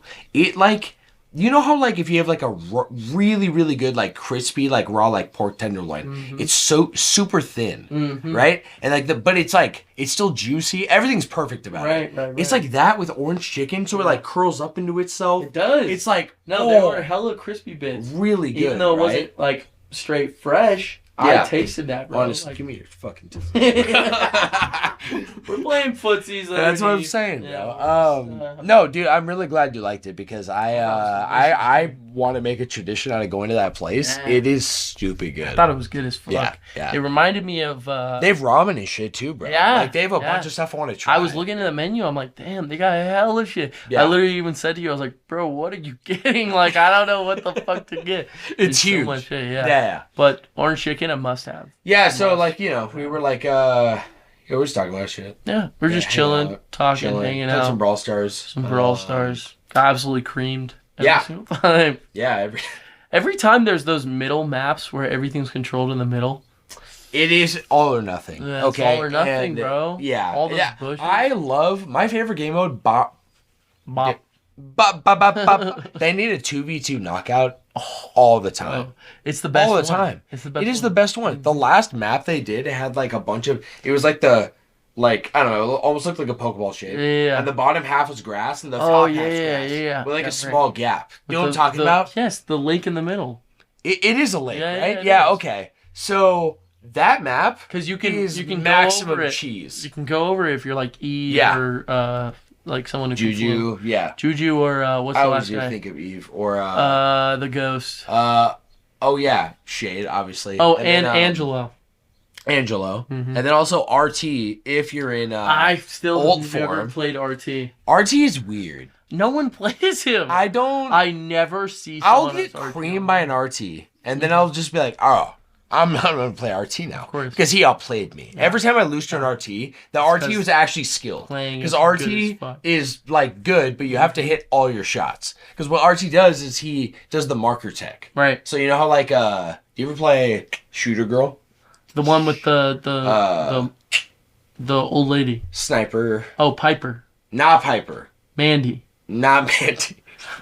The older one. Yeah, with the goggles. I just said that. Yeah. What's her name? I don't remember her name. I can't remember. But she does her ult is the targeting. Yeah, exactly. It puts a marker on them. So that marker, what happens is it deals the damage, plus it bursts the marker and deals additional bonus damage. Right. So RT continually applies a mark on all of his hits. So if you nail RT's hits, he's doing the most damage in the game, actually. Absolutely. And his ult is kind of crazy. He separates from his body, and then every time he attacks, and he hovers. And he's a robot too, by the way. Yeah. So every time he attacks, it's now an AOE, just like it's exactly like that Dido guy. Oh, you know what I'm talking about. Can't remember any names anymore. You're not thinking of Draco? It's not Draco, but he's got the Draco skin, right? The hot dog guy. Oh, you were just playing it. I know. Doug. Yeah, I kept wanting to say Rex. I don't know why. I was like, no, Rex. Pyra! It's so Doug. So that AOE thing, right? He does that, and his body where it stays, and he hovers around. They both do it, and it goes through walls. Low-key kind of good. It also has a marker, bro. And it does absurd damage. I think at max rank at like level. So the issue is that you can't protect your body? What's the issue there? So the issue is if you're bad with RT, your body is vulnerable. Okay. But if you're there is a star power where you have like if you're separated, you have like 20% shield. That's not that much, honestly. Couple of hits. Like you're gonna die. It's where you place your body. So that's like a good and a bad RT, and you have to hit all your shots, 100%. So you just need to be good at. You got to be good at the game. I can't play RT, so I'm absolutely trash. I just don't see it. I guess a lot of people have the same idea because they don't play him either.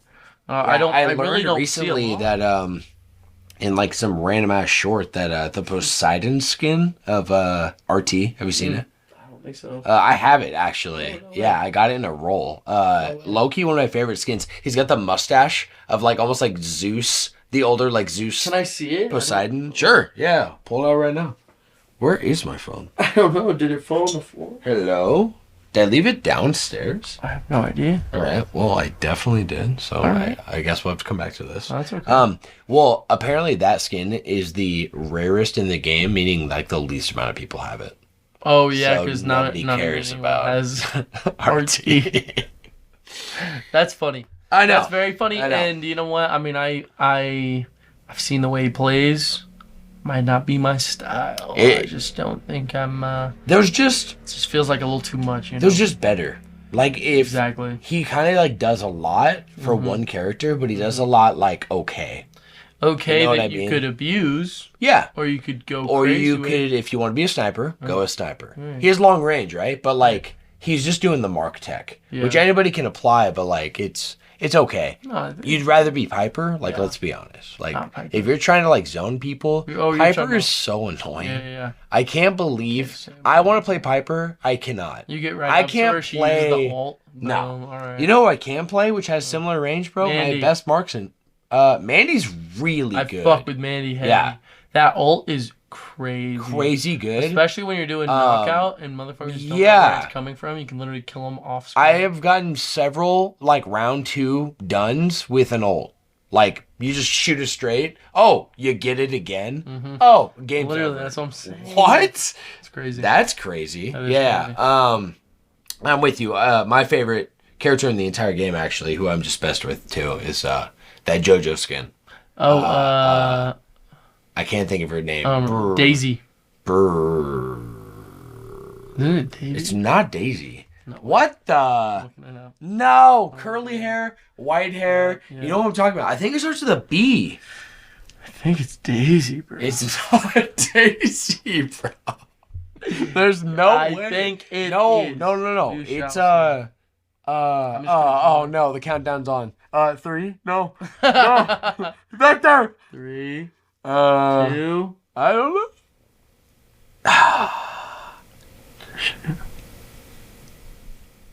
We're both wrong when I'm closer. No. Maisie. You say B. B. Maisie. I was off, bro. I was so off. Yeah, okay. Macy. That skin, bro. That hypercharge, busted. Yeah. Dude, this shit right here. Let's see. Let's go to this. Wait. That. That's good. Yeah, so it like it's slow coming out the gate, and then it like speeds up as it hits max range. Her range is long, pretty damn long, bro. It does 3,000 damage. That's crazy. That like will one shot. Yeah. Who's that annoying guy with like the laser? Oh my gosh! Yeah. Sound effect. Nani. Nani. Yeah. So if Nani's not max level, you'll one shot a Nani. Yeah, with yeah. 3,000. Absolutely. That's kind of nuts. But Nani can do some fucking damage. And I've gotten tech, actually deleted by Nani. Squares don't work on Nani, bro. You can just shoot around him. Dude. You can literally shoot around him. I don't understand. Yeah, like the little like preview it pulls out, it's like a little web. It's yeah, exactly. The little fucking... I don't get it. Yeah, hey, it's beyond me. It's beyond me, but I see the craziness. Well, I know your favorite used to be Frank, so who's it now? I mean, I love Frank. I'm not going to lie to you. I have not been playing as much as I would like to. Yeah. But at the moment, Kit has been kind of my favorite right now. Yeah. This guy is a broken... he's a broken character. Kit is crazy. Like, I will be in knockout, and I can just walk up on someone using one of my 3 gadgets. Are you serious? Yeah. That's Leon's whole fucking ultimate. I run the tech with the bonus gadget. Oh, absolutely. That's what I have too. Yeah.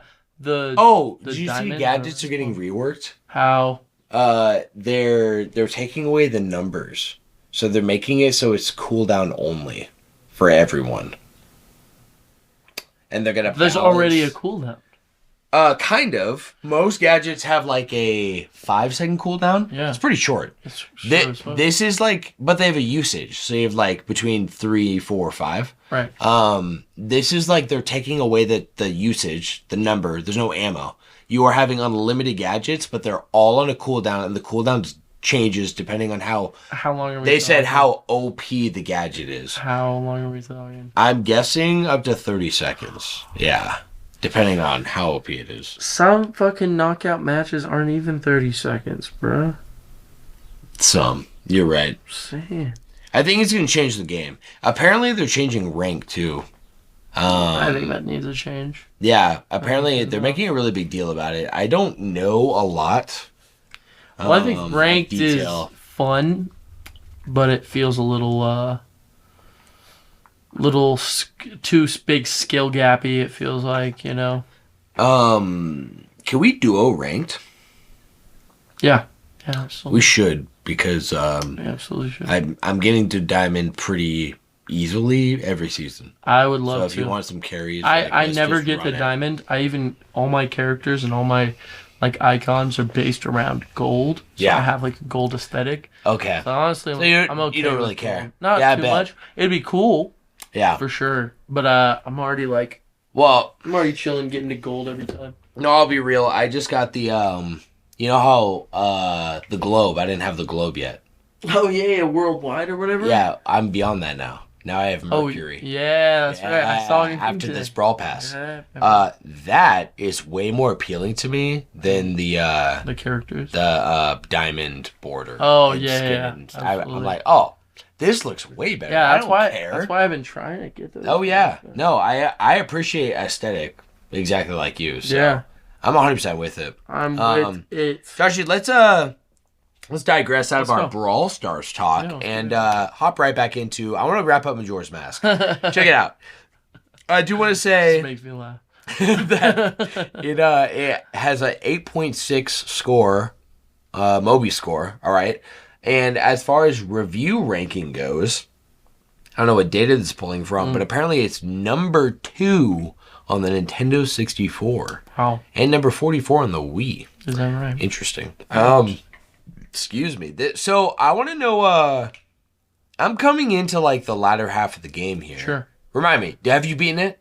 No. You got 2 about where I'm at, right? Water Temple. The Water Temple. And I never got back. You got in the Water Temple. Yeah. Okay. I know I know everything about it. Yeah. When I was a kid, I watched playthroughs, but beating it is a different story. It is. I'll tell you that. Well, you got to experience most of the gameplay. I know. You got to experience the 3 swimming, major forms, right? Mm-hmm. Like Deku. You know, there's no adult Link. Yeah, there is, bro.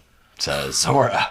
Come on, man. Exactly. Such a peak game. It's better than Adult Link, though. It is better than Adult Link because let's be honest. Besides the swim mechanics, bro, you have this dope double shield. You have the double throw. It's the exact boomerang tech from Ocarina. Yeah, true. It's so good, it's man. So good. I love it. Absolutely love it. So I personally want to give Majora's Mask a flash score. Is that okay? Oh, absolutely. Yeah, okay. I would be so down for it. Wait, did you beat it, though? No, I haven't, but I've beaten 3D. Do you want to wait until you're done? With the 64? Yeah. Aren't you playing through it right now? Yeah. You don't think your opinions on it are going to change? No. Because I've already done this more or less in the 3D version. You think so? Right? Yeah. Yeah, I'm pretty firm on this. Okay. I'm going to fight for a 5. Out of 5. 5 for a 5? Yeah. I think the more I play it, the more I appreciate it. Yeah. And it happens, this is now going on my 4th serious attempt to play this game. And I love that. And you know how you feel. Dude. I love that. Yeah. I'd say mine's a little skewed. I think Ocarina is better as a game. Absolutely. And I think that when I think about would not even argue replaying, Majora's Mask feels like a bit of more of an endeavor. You know what I mean? Where some of it's really good and it pays off, but sometimes I get a little stressed. You know, you're trying not Stress for your is higher, way higher. So it's I feel like it's when you're in it, you want to play it. Doesn't mean it's worse though, and I want to say that now. You're just gonna dock it for that reason though. I don't know if I should. That's my thing. Is that when I think about going back to Majora's Mask, I almost have that sounds like an ordeal. Yeah. You know what I mean? Yeah. So, but I don't know if that should take off points because that's just maybe that feeling is good. That's like I'm docking. Just saying, why that's can't like there docking be room for Majora and Ocarina in the top spot? I think you might be right, but here's what I'm saying. That's like docking a horror game because it scares you. Yeah. So I'm not going to dock it for that. Yeah, because it's definitely terrifying. That excitability, exactly. Right. Well, I don't mean more. I mean more stressful. Right? Yeah, it is. But like that's. But that's a part of the game. It indicts. Yeah. A certain aspect of. Yeah. Getting shit done. That's different. I think I'm okay with a 5, no question. Okay. I think that's what I was. Let's go. That's what I'm thinking. Right now, I'm feeling it. I think no matter what, it will be a 5 out of 5. You know what I mean? All right, I'm making it official. We got Majora's Mask. Easy. 5. Easy 5. Easy money, baby. Easy money. Yeah, I'm happy with that. Thanks, bro. Well, I just need to think about it too. You know? Yeah, I think you need to play it. I think so too. I think you would see what I'm talking about. I think I might have been too young too. Definitely. And I would highly recommend the 3DS version. Highly recommend. Absolutely. No question. There's quality of life changes. You know, like the small stuff in Ocarina? Yes. It's way more in the 3DS version. Right. It's like they really make the game a lot more bearable in a lot of ways. Especially item swapping. Listen, bro, I'm going through the 64 one right now on the Switch with Kendall. And dude, having 3 items on the C buttons is brutal. With masks, bro, sometimes I just be running around a dungeon and you know it's like you have the fairy mask, 1 slot, the Goron mask, okay, my bow and arrow. That's it. Right. I have like 14 other items I gotta use, bro. Like, what do you mean? No, exactly. Yeah. That's why the 3DS. The 3DS, the quality of life of that alone is... that changes the game. I'd highly recommend it. Okay. I feel the same way about a lot of Zelda games. Majora's Mask, having everything on the second touchscreen. Yeah. Or sorry, not Majora's Mask, Wind Waker, having everything on the second touchscreen. 3, 2, 1. Oh, that was weak crack. Really? Well, I felt like there wasn't enough... Yeah, maybe not. Delicious. Oh, delicious. All right. We love it. All right, Joshy. Yes. yes. If you don't mind, I would like to take a moment to rendezvous. I just want to know if you've been playing anything. Dude. If you've been watching anything. Yeah, nothing. Like, what's been going down? I'm so down. I will say, though, nothing I haven't technically seen before. Okay. What does that mean? I'm back on One Piece. Shocker, bro. So Oh, is this what you were talking about with Dory earlier? So I don't watch the anime anymore. Okay. I only read the manga. All of this last arc, I read the whole thing. Okay. Called Egghead arc. Yeah. Have not seen it animated, though. But they released like 14 episodes in dub. And I don't know about if you knew this, but I watched a majority of that show dubbed, right? Okay. Until the dub ran out. And that was around Whole Cake Island, which was 3 went hard arcs into ago. the manga? Yeah, because I had to get caught up in the... Well, no, that was when I had to watch the episode sub, was like Whole Cake Island. I see. So when it ran out sub, that's when you went into the manga? No, yeah. They ran out of episodes, so I was watching the dub. They only got to hear. The anime's here. The manga's so here, that's right? about what I thought. So I had to keep. Yeah, exactly. And I'll be honest. A huge charm for me of watching One Piece is the dub voices. Like, I watch so much with them. You know what I mean? Like, all those characters feel more like those characters because I watched it. And so when I turned on the dub, dude, I fell in love. I could not stop watching. And I think I'm almost done with all the dubbed episodes. I'm going to have to wait for some more. But I've already, like, cried multiple times. Bro. I was tearing up on my way here. Because it's thinking about it. Yeah, well, no, I was watching a little bit, but it's a one-way drive. You have to get on one freeway, and I'm paying attention to everything. But I have it on, right? Nothing I haven't done, bro. And it exactly, bro. So I'm saying all of us, okay, get over yourselves, guys. Come on, you're not better than me. Listen, So where does this series end? Like, at Egghead? No. One Piece? Yeah. No. It's still going. Yeah, so but there's you said arc after Egghead. Yeah. Which is the arc we're on now, called Elbaf, right? And dude, Egghead is like when so much crazy shit is revealed. That whole arc. So I've heard. Because we're in the final saga, and One Piece is kind of broken into sagas, and those sagas contain multiple arcs. Yeah. So the Wano saga, everything that happened with that, started in Punk Hazard, because that's when we met Kinemon, and it became like Kinemon was traveling on the crew to go to different places so we could end up in Wano and defeat Kaido. So that's a saga, right? Yeah. We are in the final saga of One Piece. Starts on Egghead, and then it's going to end. And then it's just... It's going to end after Elbaf, and then however many islands are left. It's the end of One Piece. So I'm a little emotional about that while I'm watching, and I just felt so grateful that I got to watch I have some of the show that like I fell in love with still left. Like it's so exciting, especially because of how important One Piece is to One Piece fans, dude.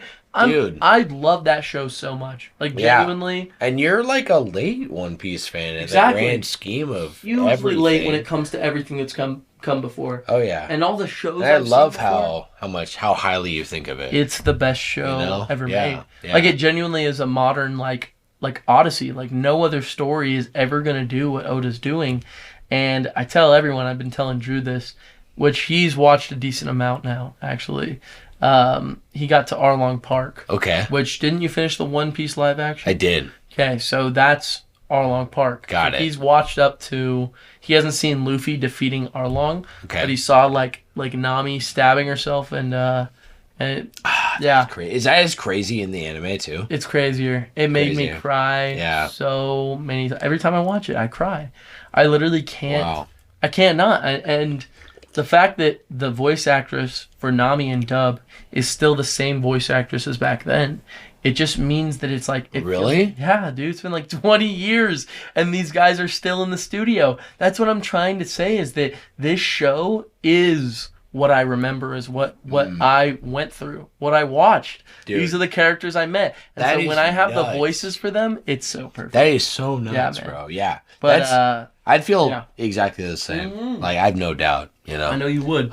Same thing for, like, even Seven Deadly. Oh, it's shorter, but imagine if you had to watch sub versus all the voices. No, bro. It's literally what I'm saying even about, I watched a whole, that whole, so, my top anime right now is Soul Leveling. Oh, right? Yeah. Just no question. Absolutely. I just, dude, the episodes, I think they already dropped past the show. Oh yeah, they're I think you told me that. I'm like 5 episodes behind right now. I'm waiting for it to finish before I go back. Think so? Yeah, it's good, yeah. I stopped. It's good. No, I can't stop. I can't stop, bro. Crazy. So I stopped. Anyways, it's stuff you're not even ever gonna predict. By the way, no, just I have no doubt at all. Oh, wait, I was going somewhere with this. Oh yeah, bro. The dub. Listen, I am such a fan. I will fight like a Drell any day on the dub on some of these. It's better, bro. It's better. So my favorite scene ever in anime, just right now, is that one scene in that. Oh, yeah. Like everything about that scene, not just the scene, the whole episode, okay? Right. Like everything he says, like how he doesn't give up, how just the tonality shifts in his voice. It's very like Eren Yeager-esque. I mean, it's like everything we've talked about, right? That's a great example because I also think the dub for AOT is beyond S tier. Peak. It is peak, like bro, by all of them. Acting. Absolutely, right? Even like the... Oh my gosh. Dude. Don't even get me started, bro. So like this guy, so yeah, Reese is like raving to me that the voice acting is peak because every sub fan always says that. Like, I'm not gonna say anything different. Yeah. I'm not even gonna argue it. It's source material. Was what you were saying? Exactly. Yeah. So then we watched this scene at his place. I think you were there that night. We were watching it at his place, or I was watching it somewhere else where I watched the whole scene, the whole episode. I watched it sub. Dude, no. Not it. No. The dub, every every scene he comes on, he just that level of depth. He's like, and he's like, you feel the rage. I don't care. You're deaf, bro. What are you talking about? Yeah, no, it's even remember in the movie when he does the recap, and I think this is in the new material, and he puts his hand on the guy's shoulder, right? And it's like they're both like rank S, and just right, and his clothes burn off, and just like the voice acting, and they're not even saying anything. Insane, bro. So insane. No, I agree. I think there is some incredible voice actors out there right now. Like, genuinely, I've been saying this. Drew was kind of a subtitle elitist. Really? And I got him to kind of, try out some dubs. We watched all of Don to Don. Have you heard of that one? Oh, yeah. Don to Don in dub. Okay. And it was amazing. It, like, made him cry multiple times. Really? Oh, yeah. And then, like, did he admit? So well, it's not even more admitting. It's that he just respects it more now. You know what I mean? And sees it for what it is. Because I won't lie, there are some shows with really bad dubs. Really bad dubs. You know what I mean? And actors who aren't really trying. But I think especially it's like, it seems to me, maybe I'm, I don't know.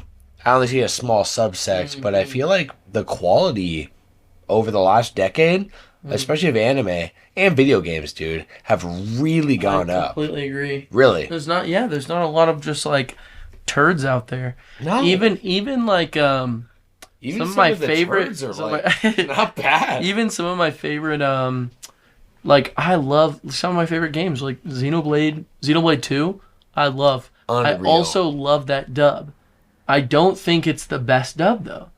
And I just think there's a couple people who are a little bit not as good as actors as other people. Oh yeah. But that goes to the charm. But when you play Xenoblade Chronicles 3, all these actors, every single one they got is like S tier, dude. Like they're all putting in like Mio's voice actress and Noah as N. The way his voice is, he's like a different. It's like one of the best. Person. It's one of the best performances I've ever seen in a JRPG. It's very. It reminds me so much of Eren Yeager. Absolutely, like post and pre. Yes. Eren, right? Like, yes. Meow. The way he goes crazy on that mic, dude. I'm not kidding. And so it's that kind of stuff where I see it and I'm like, already, this is a modern dub. This is how big games like Xenoblade Chronicles 3 are being dubbed. You know what I mean? And which I appreciate so much. I think it has a lot to do with 2's sales in the first place too, because 2 is like the most sold Xenoblade game of all Xeno game of all time. Yeah, and it's like one of the higher numbers on the Switch. Okay, like it's got a lot of copies sold. I didn't know it was like in like the top category. Because usually nothing beats like Nintendo's massive list of first party, yeah. So bullshit, you know. I mean, Animal Crossing is always sitting real pretty at hundreds of millions of copies. I know it sold incredibly. No, I got no doubt. Bro, what the heck? It's just not going to tell me. What the heck is going on here, man? I think I got like a piece of rice stuck in my throat. 2.44. What is that number? Million? I think so. Billion. $1 billion. Anyway. Yeah, that's not even important. No, that sounds great. Joshie, let's Can I try to taste this? Yeah, please, bro. You already know. You down to shift, my friend? I got some exciting news to get to this week, if you don't mind. I'm so excited. Bet. Oh my gosh, wait. There's something huge I did want to talk about. Dun, dun. What? So I'm... Breaking. Flash news. News flash. What? Okay, so... Okay. You put out your hand for some kind of authority? Okay. Alrighty. All right. Okay, so I've been playing Minecraft again. What the fuck? Oh, yeah. Dude, hugely. Oh, so this is really relevant. Yes, hugely relevant. So, okay. I will say I am further in Minecraft than I ever have been in the past. I've already beaten the Ender Dragon in other games. Okay. But that was before Netherite came out. You know about Netherite? You told me about this last week, actually. What did I tell you about? You told me it's like, well, I said no, I hadn't heard of it, and I believe what you said was like... It's, last week? Yes. Or no, 2 weeks ago when I saw you.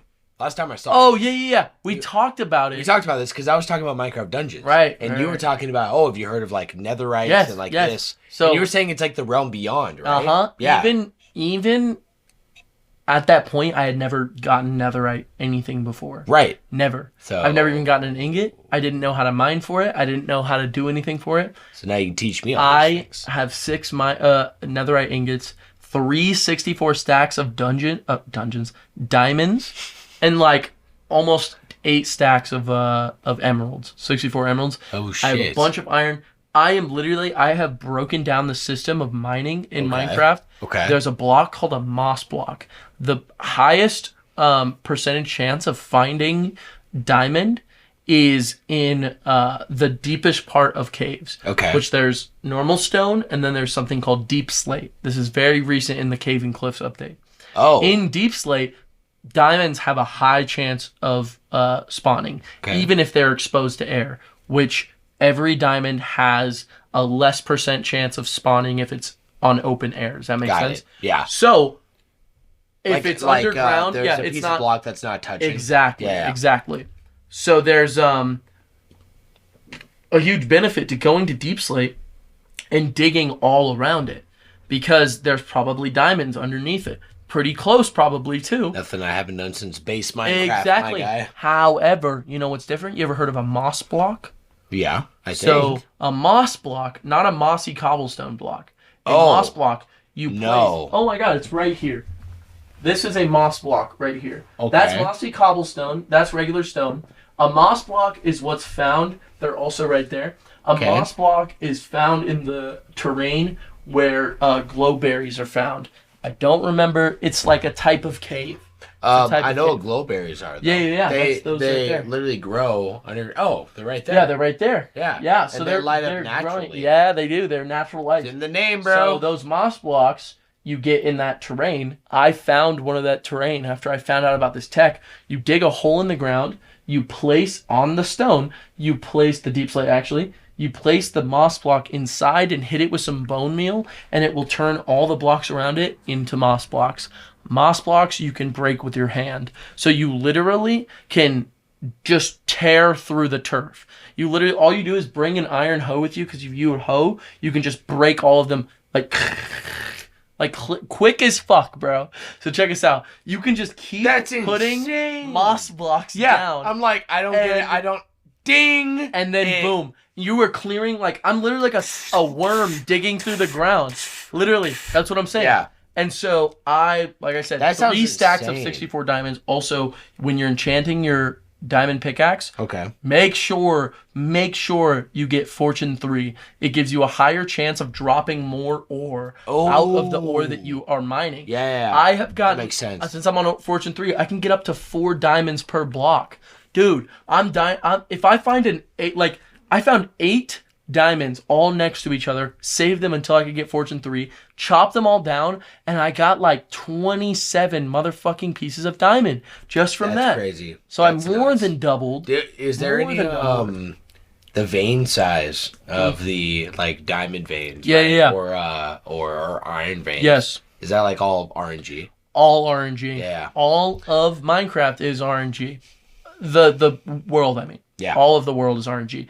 It does not mean you're going to be closer to a village if you're spawning. Okay. Yeah. We're thankfully close to a village, so I'm able to farm and then sell those things to them, because I'm thinking, bro, Sam, let me just break this down, bro. When I play Minecraft, I'm here to get shit done. Genuinely. Wasting no time. When I get down on that ground, the first thing I'm thinking is, how can I kill the Ender Dragon?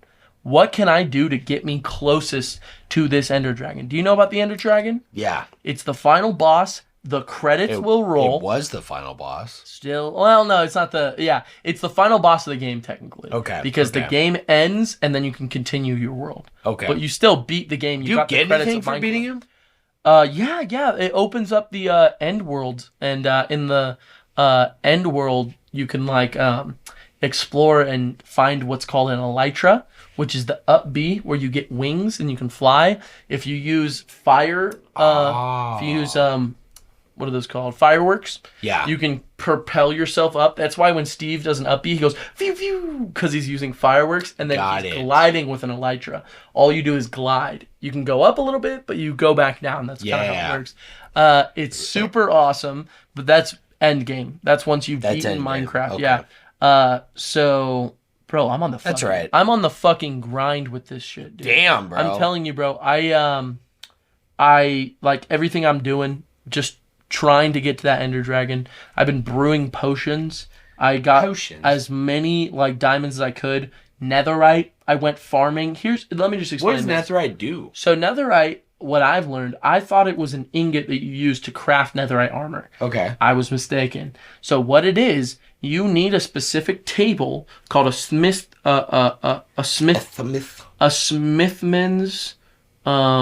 table. Okay. You know what a smither does? Like work on clothes? Smithing table. Smithing table. Yeah. That's probably it, honestly. Yeah, smelting table. Smithing table. So you get one of those. You have to place a piece of diamond armor down and a netherite ingot and what's called netherite upgrade, which you only get in the nether. You only get it in random drops in what's called a bastion, which is a randomly generated thing.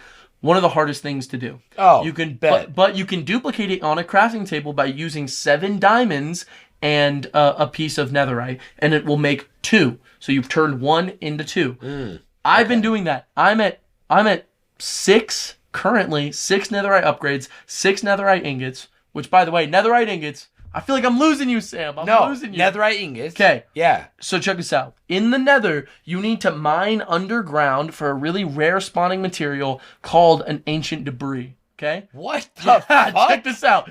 Ancient debris. Nah, you're losing me, No, you gotta listen, dude. It's me and you. Okay. An ancient debris can be smelted into what's called a netherite scrap. Okay? You need 4 netherite scraps. This is a joke, right? I swear. Okay, you need 4 netherite scraps, which is 4 ancient debris that you have to mine from underground. They're full blocks you have to mine and smelt down. And 4 pieces of gold. Not too hard to get, you know what I mean? It's gold. For sure. Especially compared to this shit. Put that together, that makes 1 netherite ingot. So you need... Yeah, that's right. You need... Yeah, that's a joke. That's crazy. So I have 6 netherite ingots, 6 netherite upgrades. That's taking you 6 hours. I can't believe that's the amount crazy. of time I put. So this is a realm. I forgot to mention this. This is a realm. I figured. Yeah, between me and Paula. You know my good friend Paula. Yes. Are Minecraft Wednesdays ruined? They are gone, but we had to what do you call it? Postpone. Not just postpone, improvise. Eradicate. No. Like that word, Sam. Why would I eradicate anything? Okay. We had to improvise. Okay. Yeah. So we turned this world we used to play on Minecraft Wednesdays into a realm. So originally it was saved to her Switch, and she would go online and turn it to multiplayer, and then you could jump in. Now what we're doing is live. We're paying it. Yeah, we're paying it a month per month, which is like $1. Because you can't be on at the same time. You can if you have a realm. You can't be on at 2 different. I can't be on if she doesn't have the world on because it's on her Switch. It's on a server. Exactly. That's what it is. Exactly. Yeah. So once we turned it into a realm, we're but both you're not able gonna to be able to play again. No. You're misunderstanding. We can. Yeah. It's a realm. It's a private server. Yeah, we do. When? We just played yesterday. So the reason I would go to her house on Minecraft, the reason I used to go to her house to play Minecraft was because we could play side by side. She had another TV in her room. Right? Oh, bet. So we could both play at the same time. But now, because we don't have that set day, we can play at any time. I can get on when she's not on. She can get on when I'm not on. And we can get on at the same time. Boom. No, I got you. Okay. All right, Joshy. But yeah, so I'm close to the Ender Dragon. I got business with him. Well, let's take our business to our next form of business. You know what I'm saying? Are you picking up what I'm putting down? I'm picking up hard. That was beautiful. Thank you for the rendezvous, my man. Dude, I would like to jump into the meat of our podcast, Big meat. if I may. Please. We're currently hitting, let's see, today is Wednesday, February 19th. It is 6:45 p.m. Mountain Standard Time, I believe is our time zone. I think that's over what here we call in it. Phoenix, Yeah, Arizona. that's the one. With the temperature report of it is a beautiful 65 degrees. Beautiful. High of 75, low of 48, bro. My dad sent me a photo like 3 days ago. It literally had like a sheet. It snowed and then it froze. So he had like icicles coming off of his rearview mirror. Stop. Yeah, it was bad, bro. That sounds rough. That sounds rough. Yeah, not just over there too. Shout out, Everywhere's Greg. been freezing. I feel really blessed. Yeah. Our window's open. You got the window fan open. on. It's late at night. Yeah, you got a t-shirt on. I'm chilling. It's nice. Shorts. It's kind of perfect. It is. I must say. It absolutely is. I feel very blessed. God, thank you for blessing this day. So, Joshy, with that being said, I think it's time we jump into our piece of news for the audience. Are you down? Yes, I'm so ready. It's some news for you. All right. Okay. As Nickelodeon calls, bro.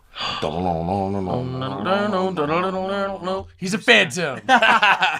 Newsflash. He is a phantom, though. He is a phantom, bro. I got some fun news for us this week. I'm excited. We'll just breeze over. I want to start with the headline of our news is from IGN, Dice Awards 2025 winners. The full list. We talked extensively with Johnny on our, the Game of the Year episode. That's right. Yeah, we talked over all the winners. That was really fun. The Dice Awards just comes out too late, to be honest, for us to participate with this list. But true. I thought it's always fun to just go over it at the end and see what they thought. All right? That is fun. See if we echo. So let's just breeze down this. Outstanding achievement in animation. They also have different categories. Of course. This went to Astrobot. Hey, I completely agree. I'm all about that, I think it's extremely creative in animation. Very innovative, bro. Yes. Deserves to be Game of the Year. Speaking of which, I wonder what they did, actually. They actually did this correctly. They put the Game of the Year at the bottom of the list. Very smart. Yeah, I appreciate that, guys. Smart. All right. Outstanding achievement in art direction went to Black Myth Wukong. Outstanding achievement in character went to Indiana Jones and the Great Circle with Dr. Henry Indiana Jones. It's it's like what's that Doom like? The one with the it's like Hitler's in it. What? Dude. Wolfenstein, dude. It's like a Wolfenstein I guess Hitler is a type. Yeah, I didn't know how else to say it. I was just thinking like an icon in it that like you lost me. Yeah, I'm thinking of Hitman. You're like, oh yeah, that's right. It's not even correct. It is kind of similar to Hitman. Huh? All right. Well, outstanding achievement in original music composition went to Helldivers 2, Johnny. Wow. Somehow that beat Hellblade 2, Monument Valley 3, Astrobot, Star Wars Outlaws. Bro, how was Silent Hill not even on this list? I thought that. Do you remember that? Was peak, bro. Yeah. Caleb was the coolest thing ever, bro. Caleb and I have been talking every week. We've been actually able to game, and we're playing Miney Dungeon right now, and we're playing through Tunic. Miney Dungeon? Yeah, you know, some Miney Dungeon. Minecraft Dungeons. Oh, some Minecraft Dungeons. Yes, sir. Dude, so you've been playing Minecraft too, huh? Oh, yeah. Just the other aspect. The other side. Mm-hmm. It is such a good game, bro.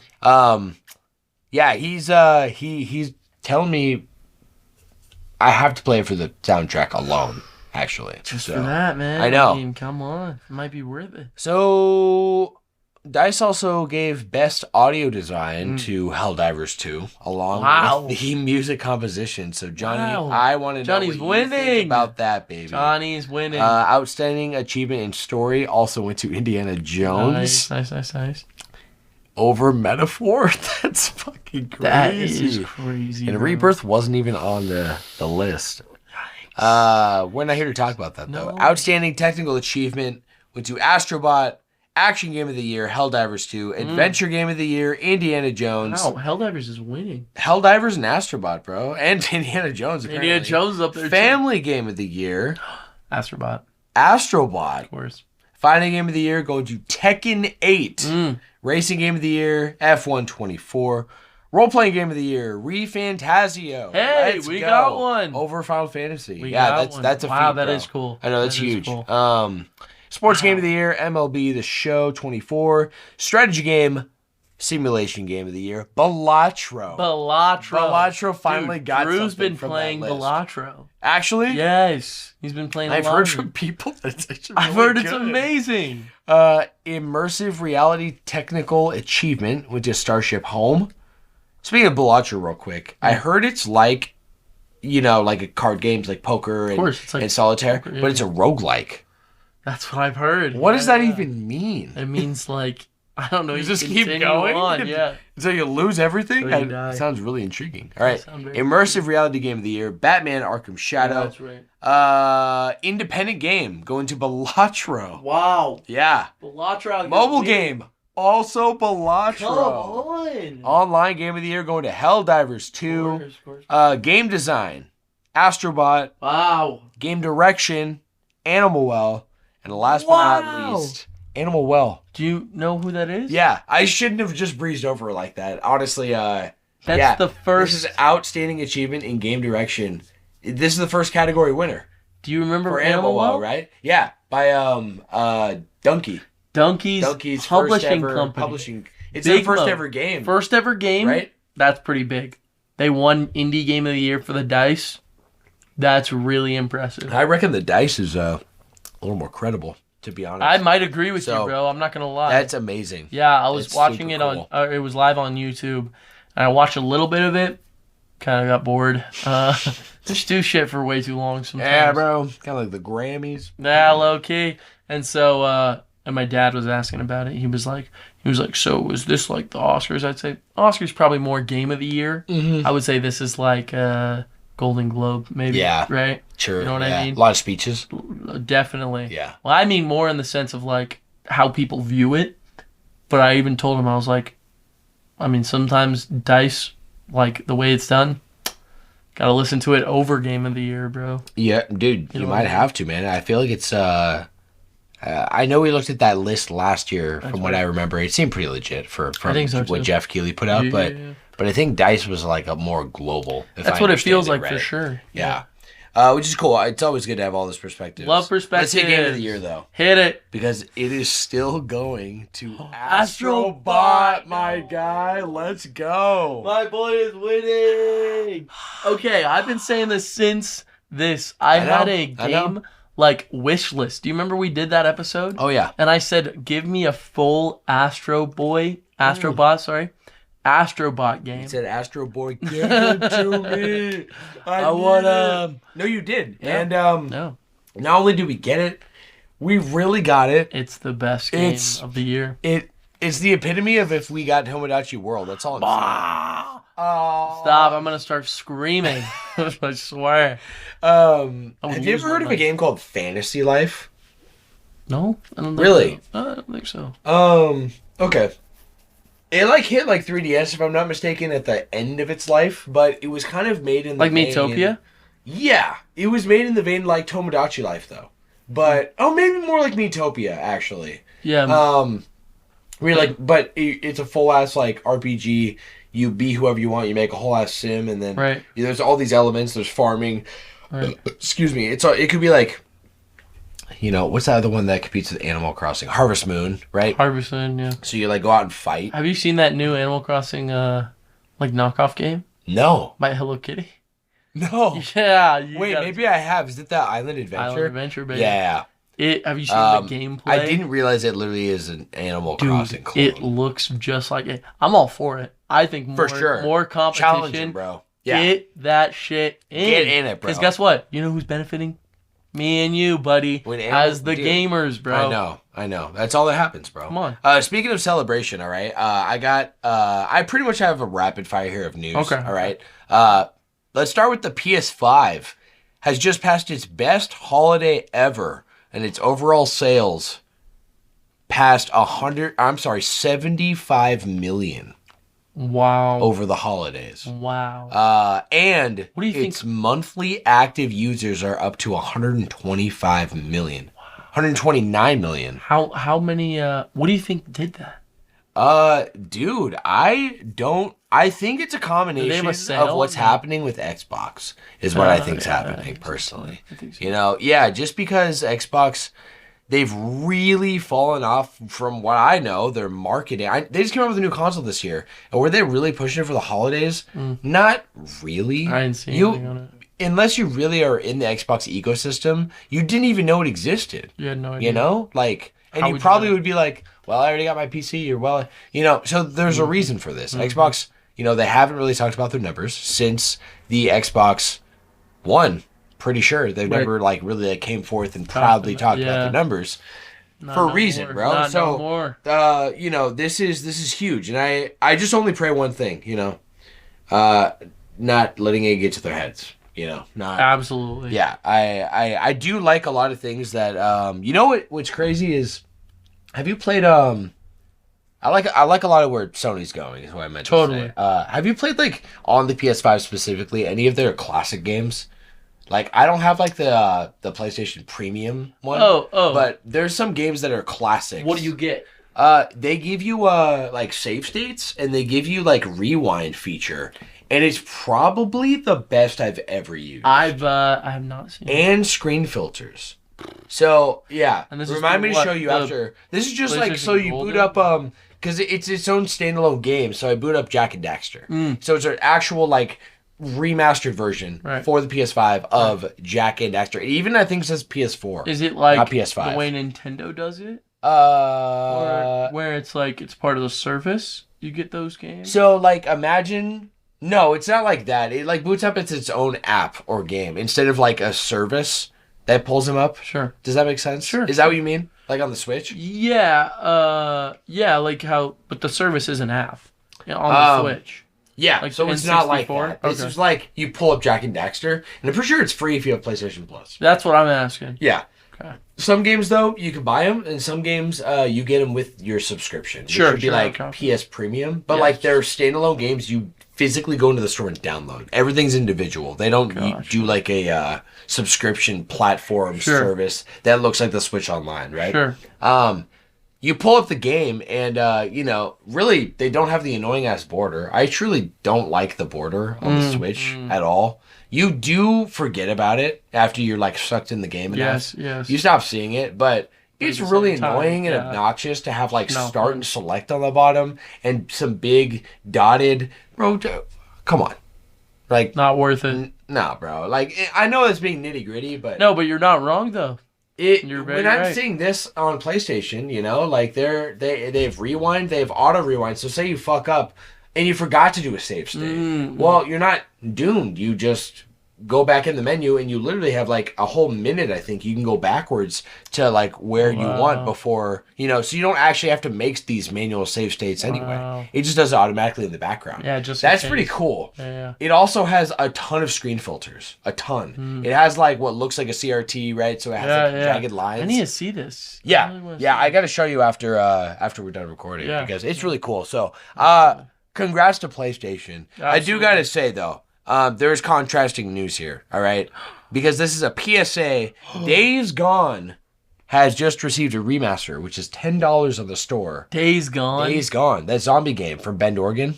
Holy crap. Yeah. Remember that game? Yeah, absolutely. Yeah. I was at the end of the PS4's life? It was coming, when it was coming out. Yeah. With the dude with the motorcycle. Yep. Yeah, that's the whole branding. And they're called Freakers. Yeah, Freakers. So, I love my Freakers, dude. I love my Freakers, bro. They have a $10 PS5 remaster.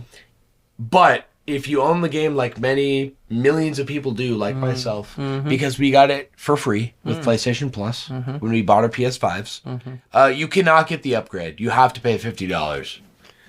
Wow. So, a user-rated poll stemming from somebody, I guess, started gathering data that a lot more than 1,000 users are saying that they would have paid $10 for the upgrade, but because of what they're doing with this, they're not going to pay at all, and they'd rather just play the PS4 version because it's just fine. Wow. What do you think about that? Well, I think that definitely is kind of a karma coming, Kinda, man. Let's be honest, because, they could afford to do the upgrade like that. Yeah. Why not, then?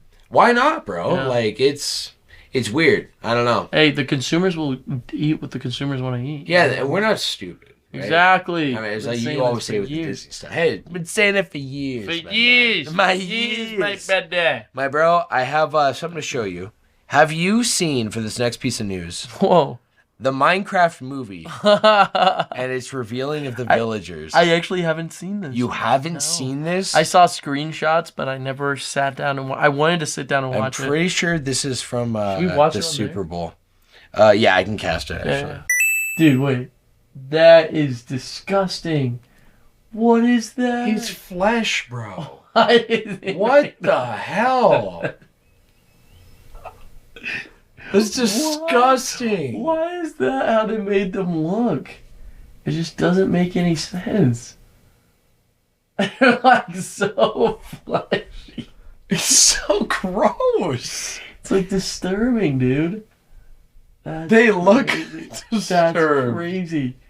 The fucking square ass head with how fucking fleshy he is. Why did they go that route? That's what the article is about, my guy. All right, let's get back to it. Yeah. Okay, so we're back in. Jeez, man. Yeah, dude, kind of crazy. Okay, so we just watched the Minecraft movie trailer, the new one that just came out. Yeah. And dude, they're disgusting. They're just gross, dude. I'm okay, so they reveal the villagers, how the villagers look. Dude, why do they look like that? Yeah, we gotta chill out. Cleanse ourselves, dude. That was freaking gross. It's gross, dude. It's literally like the villagers. They look honestly to scale. Everything looked really good, but it's it's kind of like the furry Yoshi thing. Yeah, we need to go that detailed. Why is it so detailed? Yeah, and flesh and fleshy. Okay, so I heard someone's that's like necromorph explanation, just being like the fact that they're doing it like that is like if the Lego movie made like Lego characters that looked fleshy like that. That's what I mean. You know what I mean? That would be disgusting and weird. That's what I'm saying. That's gross. Okay, I'm gonna show you the picture of someone used. No, of a Lego guy? Yeah. Oh no. Shoot, wait. Wait. Hold up. Oh no. I'm sorry. Yeah, let me see this. Okay, look at this. I got more news for you. It's just like disturbing. Look at this. It's what the heck? No. Oh, it's a wrinkly ass. That's what I'm saying. For a hand. Like they shouldn't do that. For a hand. But they did with the Minecraft movie. They just thought it was fine. To make it insanely fleshy, it shouldn't be. It's not okay. It's the same reason I'm not okay with Sonic. And this is worse. Yes. It's the same reason, bro. Oh my gosh. It's just weird. Yeah. Stick to cartoon. Don't make SpongeBob super porous-y, weird. Yeah, why would you need it to look realistic? No. That's realistic, quote unquote. Too. Realistic. No. I think the 90s did it best. Just keep green screen the What about cartoons? Come on, the fucking SpongeBob movie, dude. All right, I have some disheartening pieces for you here, Joshy. I'm be disheartened. Let's start with the most disheartening. Okay. All right. Okay.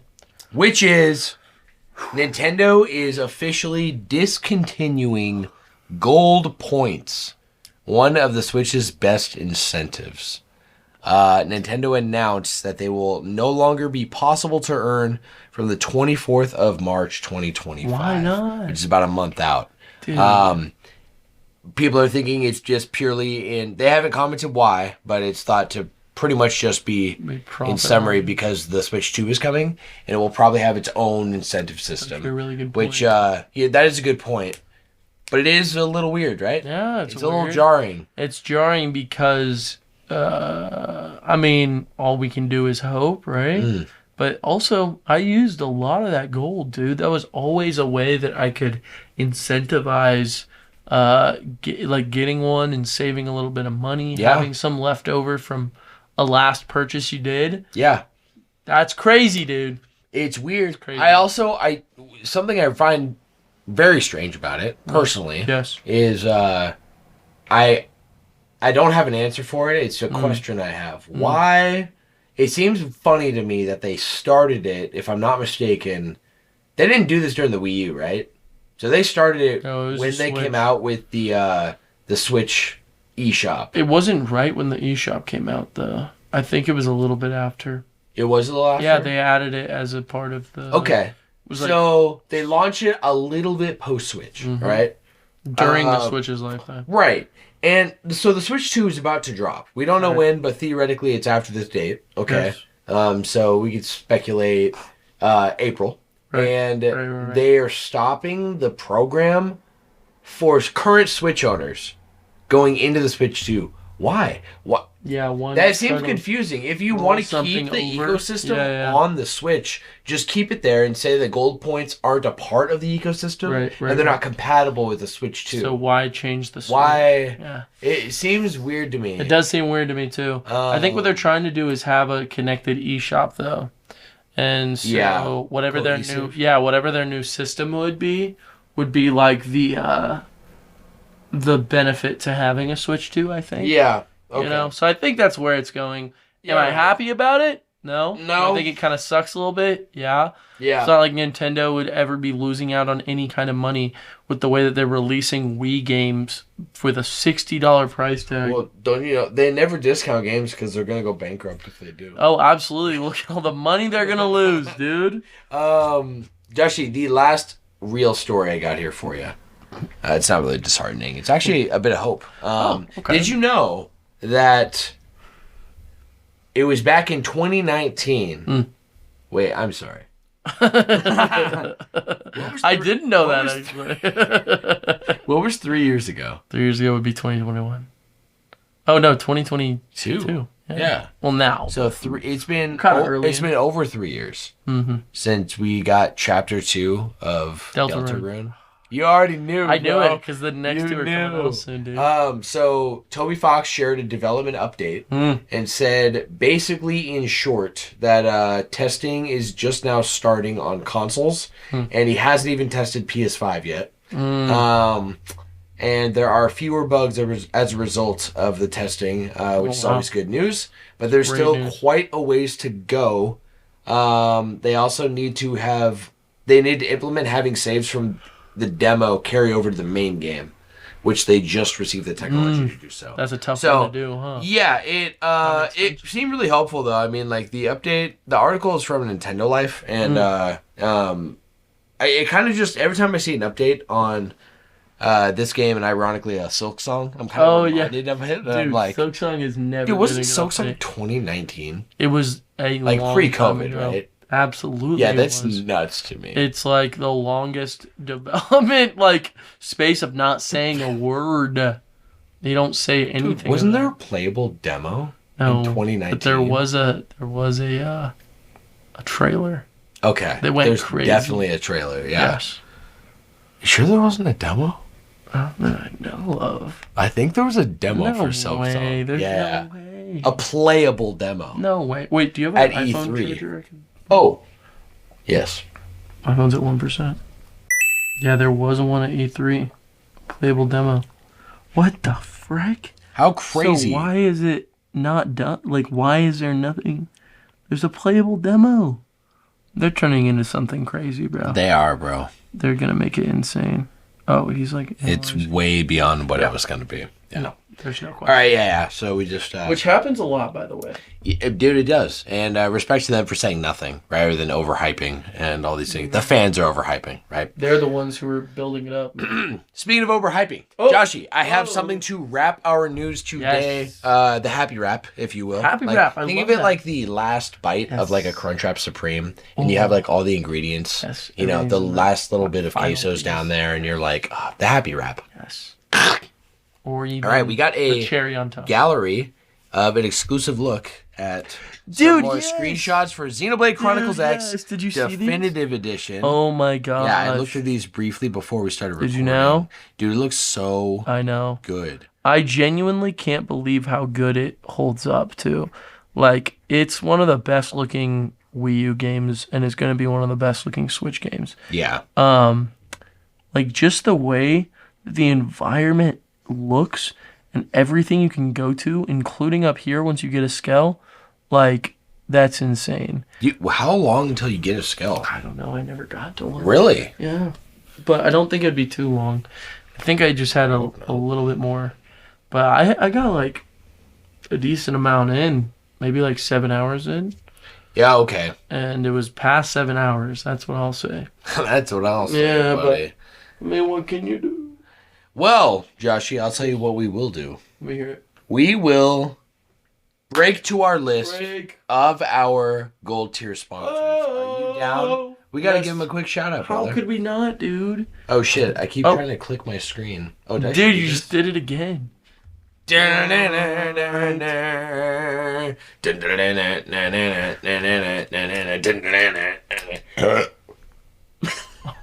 didn't know my guitar could make that sound. Isn't that crazy, bro? Wow. Yeah, you should try it.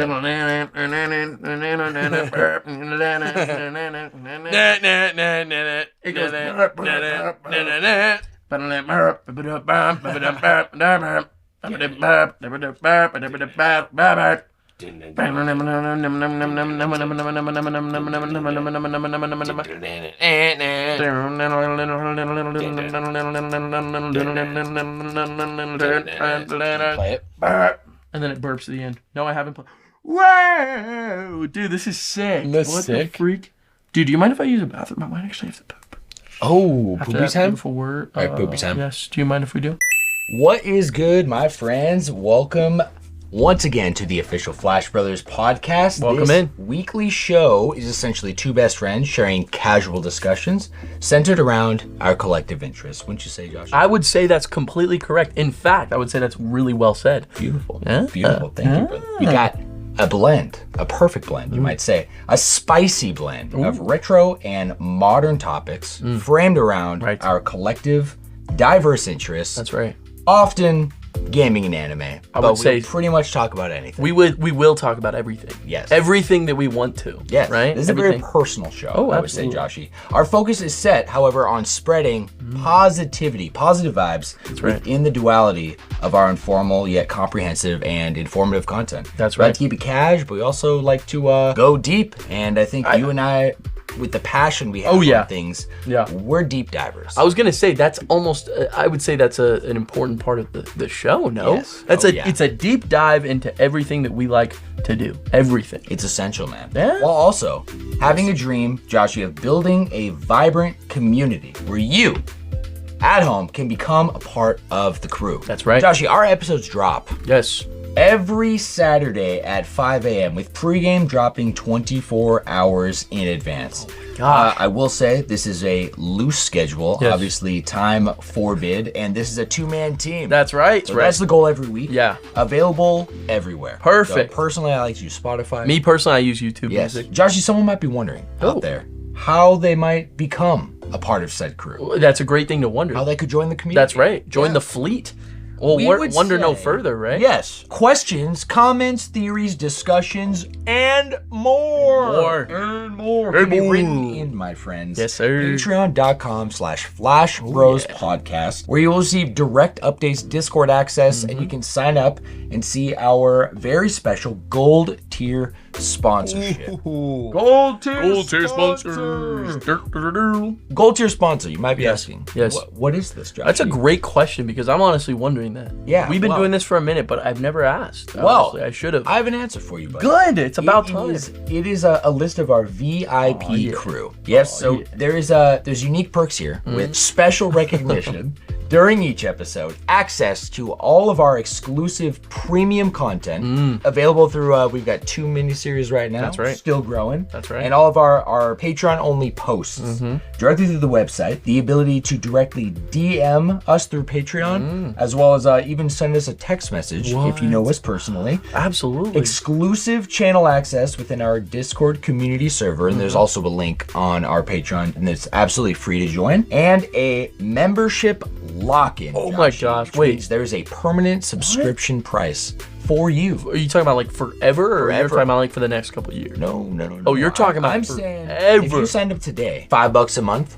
pay that forever. Forever. In fact, Yeah. even if, we all understand money issues. If your card declines, Oh, yeah. even if you get a new card, Yeah, you forgot new to card. update it on Patreon, oh no. Patreon is so dope in that it's not one of those sites that'll just cancel. Right. You have to hit cancel yourself manually. Yeah, that's right. So that's unless you cancel, yes, you'll pay it forever. Well, thank goodness. Thank goodness. Yeah. But Joshy, what if I don't want to sign up for anything? I think that's a pretty reasonable thing, me personally. Yes. I think that's something that you could probably get away with not wanting to do. You know, I would say it's absolutely okay. Right. So help me out here. Let's say I don't want to. FlashBrosPodcast@gmail.com. Simply send us an email, or even easier, if you check out each episode on Spotify, there's a Q&A or comment, and you can leave whatever you want directly on that post. Come directly to us. I think that sounds perfect. Hey, in fact, I'm typing it in right now. I'm going to email you at this very second. Test it out, baby.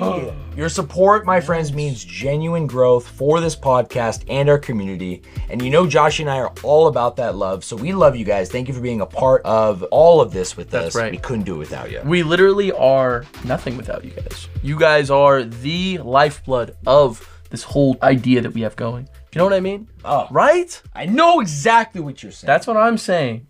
Joshy? Yes, sir. Let's extract the list, shall we? Extract it, my man. Let's extract it, brother. I like all that word. We've got Mama Annie. Yeah, big Mama Annie. Big shout out. Gold tier sponsor. The first also your one. mother. Also your mother. Also my mother. She also birthed you. She did. That's right. After... Don't say what happened before, dude. This ain't pregame, bro. Come on, man. What are you...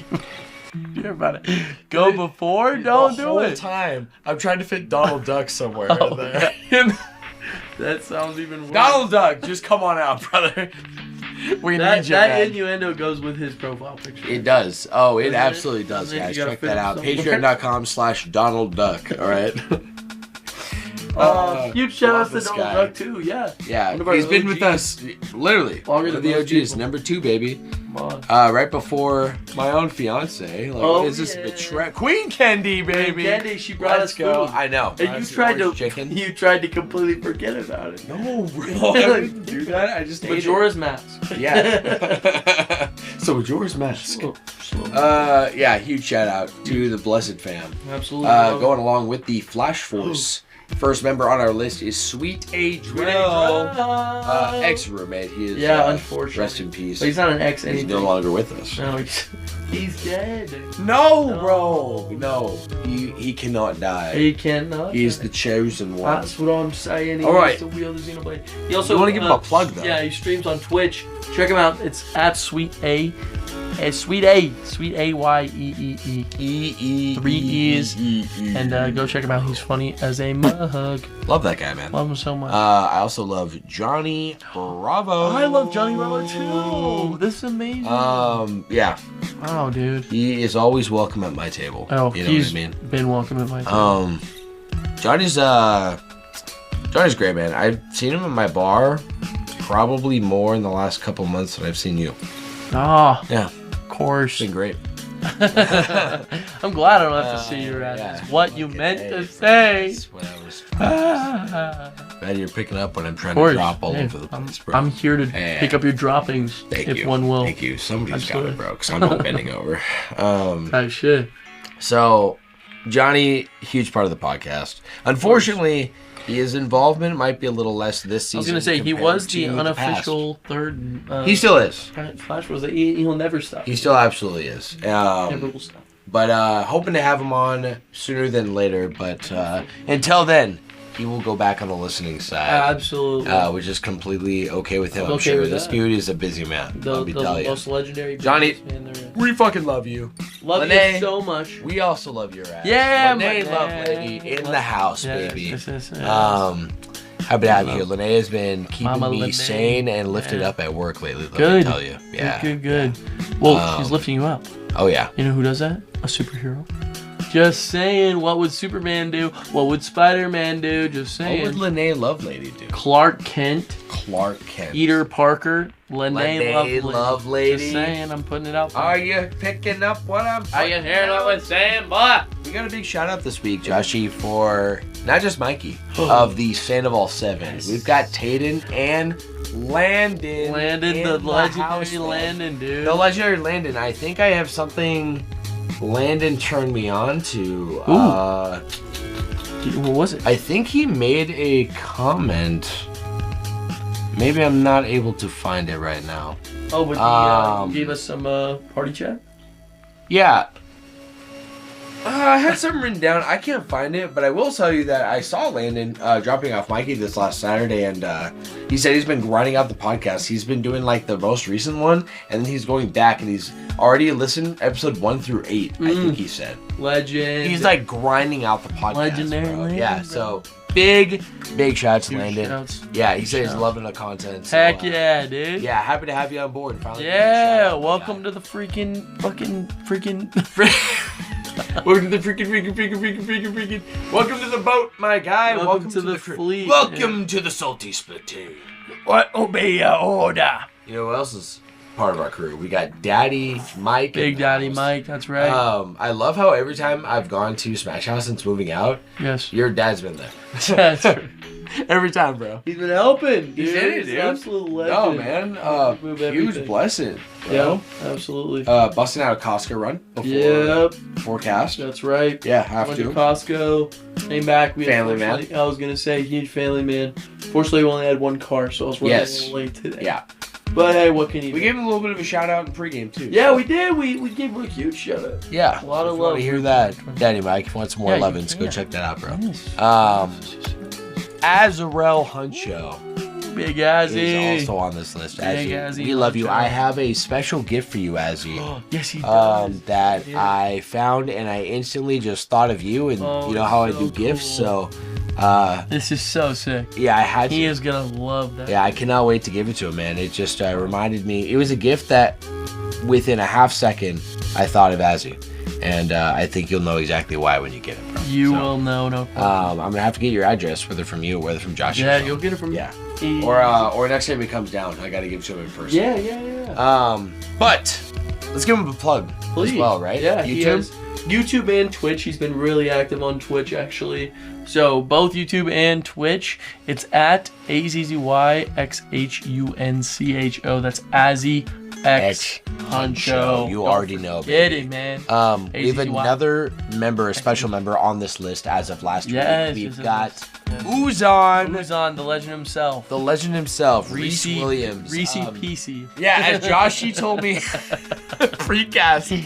Yes. Reese PC. And you know what? Knowing who Reese Knowing is, who he is. Reese knowing who I am, and everyone that all the lore on our friendship group, yes. it's actually so fitting. It's silly, Dude, So, I love it. Reese PC, Also in the house. known as Uzon, too. Also known as Uzon. We should say the man formerly known as Uzon, Reese PC. Reese PC, rest in peace. Rest in peace. Reese bro. PC. Reese PC, rest in peace. Let's go, Reese. We're happy to have you, brother. I still gotta reach out to this guy because I haven't heard from him in forever, and he just pops up. And He just pops up, literally. Literally becomes a yeah, sponsor. God love you, Reese. I'm so glad you're still alive and kicking, bro. Yeah, yeah, good to see you. Pop up. Yeah, buddy. We have another special shout out to wrap this list, Josh. Yes. We've got Baywatch Brad. Baywatch Brad, the Shadow legend Buddy himself. Music, the Shadow legend Buddy himself. Music. Yeah. I need to reach out to him too. I haven't spoken to him in a while, but all the music. Tell him we're always giving him love. We're always, dude. Always. I know. We just We're need never to, not. I think we gotta drop like a voice memo and just text it to him or something. Yeah, too. man. I'm down. But huge part of the show for our music, for concepts. Huge. Way before I even moved here and Right. met Joshy, we got Demon Hunter Kayla. Yeah, big fan. Additional co-host actually to That's right. record a couple episodes Part of ago. the Flash Force. Yep. In fact, that episode just dropped yesterday. No way. This morning. Check it out, guys. Yeah. Caleb, let me know what you think, bro. To be honest, I'm all about it. I'm all about it, bro. I love the duality of it. Listening back between our first episode, Nice. where he was just all nervous, and he's like, I don't know if we can go that long. We went for like 6 hours. Absolutely. Right? Just destroying everything Final Fantasy. Absolutely. And then like coming like here and like we're like, yeah, we don't have much to talk about, and we just do another classic. It's just a meme of the Flash Bros, bro. Of course. Yeah, we're just talking. I'm loving it. I'm loving it, man. loving it. And also we got more Dory, who I Big got more to talk Dory. to today, Yeah, we baby. just got off the phone with him. And you know which number to text now. Because he had your Yes, Yeah, I had he his, had the he Gmail. emailed me. Yeah. and I didn't see it or my junk. I don't even know, bro. I'm like, oh, okay. Yeah. Missed that dude. I'm glad he's doing. He seems like he's doing really good. He's doing great, dude. Yeah. Shout out Laya. His girly. Yeah. We got to talk to. Yeah, they're cute. Yeah, we love them. We love them together. Her English is pretty good. I know, it is pretty good, huh? Yeah. She's not doesn't natively speak Spanish either. Oh, what does she speak? Catalan. Catanese. What's that? Catalan. The language of Catalan. Oh. Yeah, I don't know it very well. Like the village people. Yeah. Oh. The flesh. We're also gonna shout out for Matthew. Oh yeah, Big Man Matthew. What is? I didn't come up with. We need a name for it. Yeah, we do. Yeah. What'd you say, Wingman Matthew? It's not a bad one. I don't know if I said that though. Wingman Matthew. He'd be a good Matthew. He was a great wingman. He's been my wingman a good couple of times. Well, should we just call him Wingman Matthew? Wingman Matthew's not bad. Yeah, Let's do it. Wingman Matthew. I fuck with you, man. I'm with it too. Wingman Matthew. You are all right, Josh. Both known as Wingman Matthew. I dub thee. Arise. What? He's a brand new man. Just gets up and absolutely destroys you in a round of smash. And beats you. You know how he goes. But but no juggling. No juggling. No juggling. Pause. Joshy, it's time, my friend. Yes, sir. It is big time for our main topic. Today is a flashbacks episode. Flashbacks. My man, we're going to be going back through our episodes since our last flashbacks episode, which was volume 2. That's right. Today is volume 3. We are looking back. That was episode 51. So we're going to be going back over episodes 52 through 64. Oh, that is a fat amount of episodes. Shit. My guy. You get up. Yeah, we got to get through this. Let's go quick. It's all season 4 content though, so we pretty much are recapping season 4, more or less. We've been really busy. We just haven't. We've just had a lot of things popping up. This would be great for our recap though. So, with no preparation. As we do on the Flash Bros. We love to do. We are just going to jump right into, we've got episode 52. That's right. Was the season 4 premiere. Yes. Flash versus 2. Was it really? It was. What was the Flash versus for? So the Flash versus was, we did that massive trivia. Yeah. We did the second round. Difficult. It was so tough. So hard. It really reminds me of what we're doing now with our card game. Yes. Yeah. Which, that's kind of alluding to what we talked about with our last episode. I mean, absolutely. For Mouse Mode, episode 64. Absolutely. We just did like Ultimate Trivia. Yeah.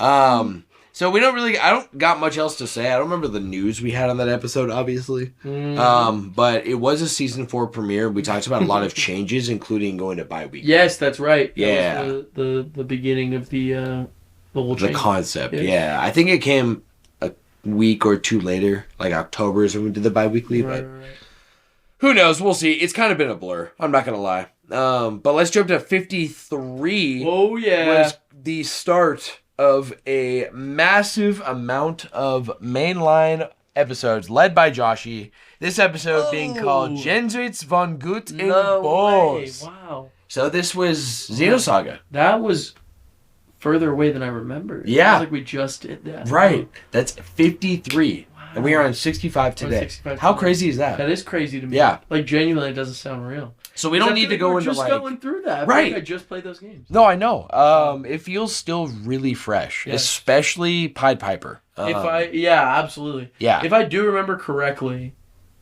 I gave him a Flash score. Right? You did. I'm pretty sure I did 5 out of 5 for the first one. I think you did. Yeah. I think so too. And I didn't contest any of your scores. Well, hopefully not. No. Then we'd have a bit of a Flash Bros versus going on. You might say that. You might say that. You could. A little bit of Flash versus. Come on. Yeah. I don't think we need to recap any of Xenosaga. You do the tech, bro. Right? Oh, yes. Thank you, dude. You're saving me. It's so easy. I'm telling you, man. Let's go. Cheers, hey, cheers to that, brother. Yes, sir. I was gonna say I don't feel like it's necessary we recap any of Xenosaga right now. I was just gonna in terms of lore. I was gonna recap the score. Just the score. Quick recap. Awesome. Yeah. 5 out of 5, definitely. Okay. Yeah. I don't even contest. I feel like from what I remember from my journey on my side of you starting this series, you leading it. This is all really led by Joshy. It was beautiful. I felt ready. Yeah. But I didn't start retaining, and I wasn't like drawn in. Yes. I was probably drawn in every episode after the first. You think so? Because things were establishing. Yes. I was starting to. I couldn't. Shion was the last one for me, bro. I couldn't give a shit about Shion. Absolutely. I'm like, I don't even know why I'm trying to like this. I was gonna say, what? Well, you kind of have to go, like, through the motions with that beginning until you have that true answer for why you should give a shit about the characters. You know what I mean? Right. And that's most well done like media out there where it's like, which is a shame sometimes though, right? Because sometimes there's only one game. Sure. So you never just gave a shit. You know? That's called Xenogears. No, I'm just kidding. Whoa, bro! It's just the truth, bro. It's just facts.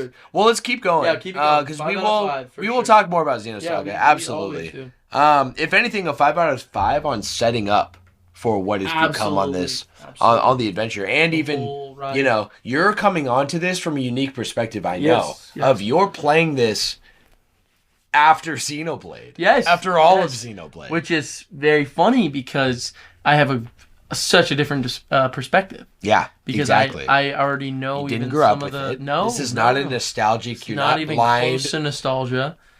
No, man. Which would. Yeah, it's a beautiful, beautiful position to be in. You know, it is, and I feel like I was so happy to be along for the ride. I feel like I was so like everything I did was perfectly done. Yeah. In order for me to have one of the best experiences with a game. I completely agree. That was all set up, and it all started right there. And we recorded that, by the way, on the 17th of September.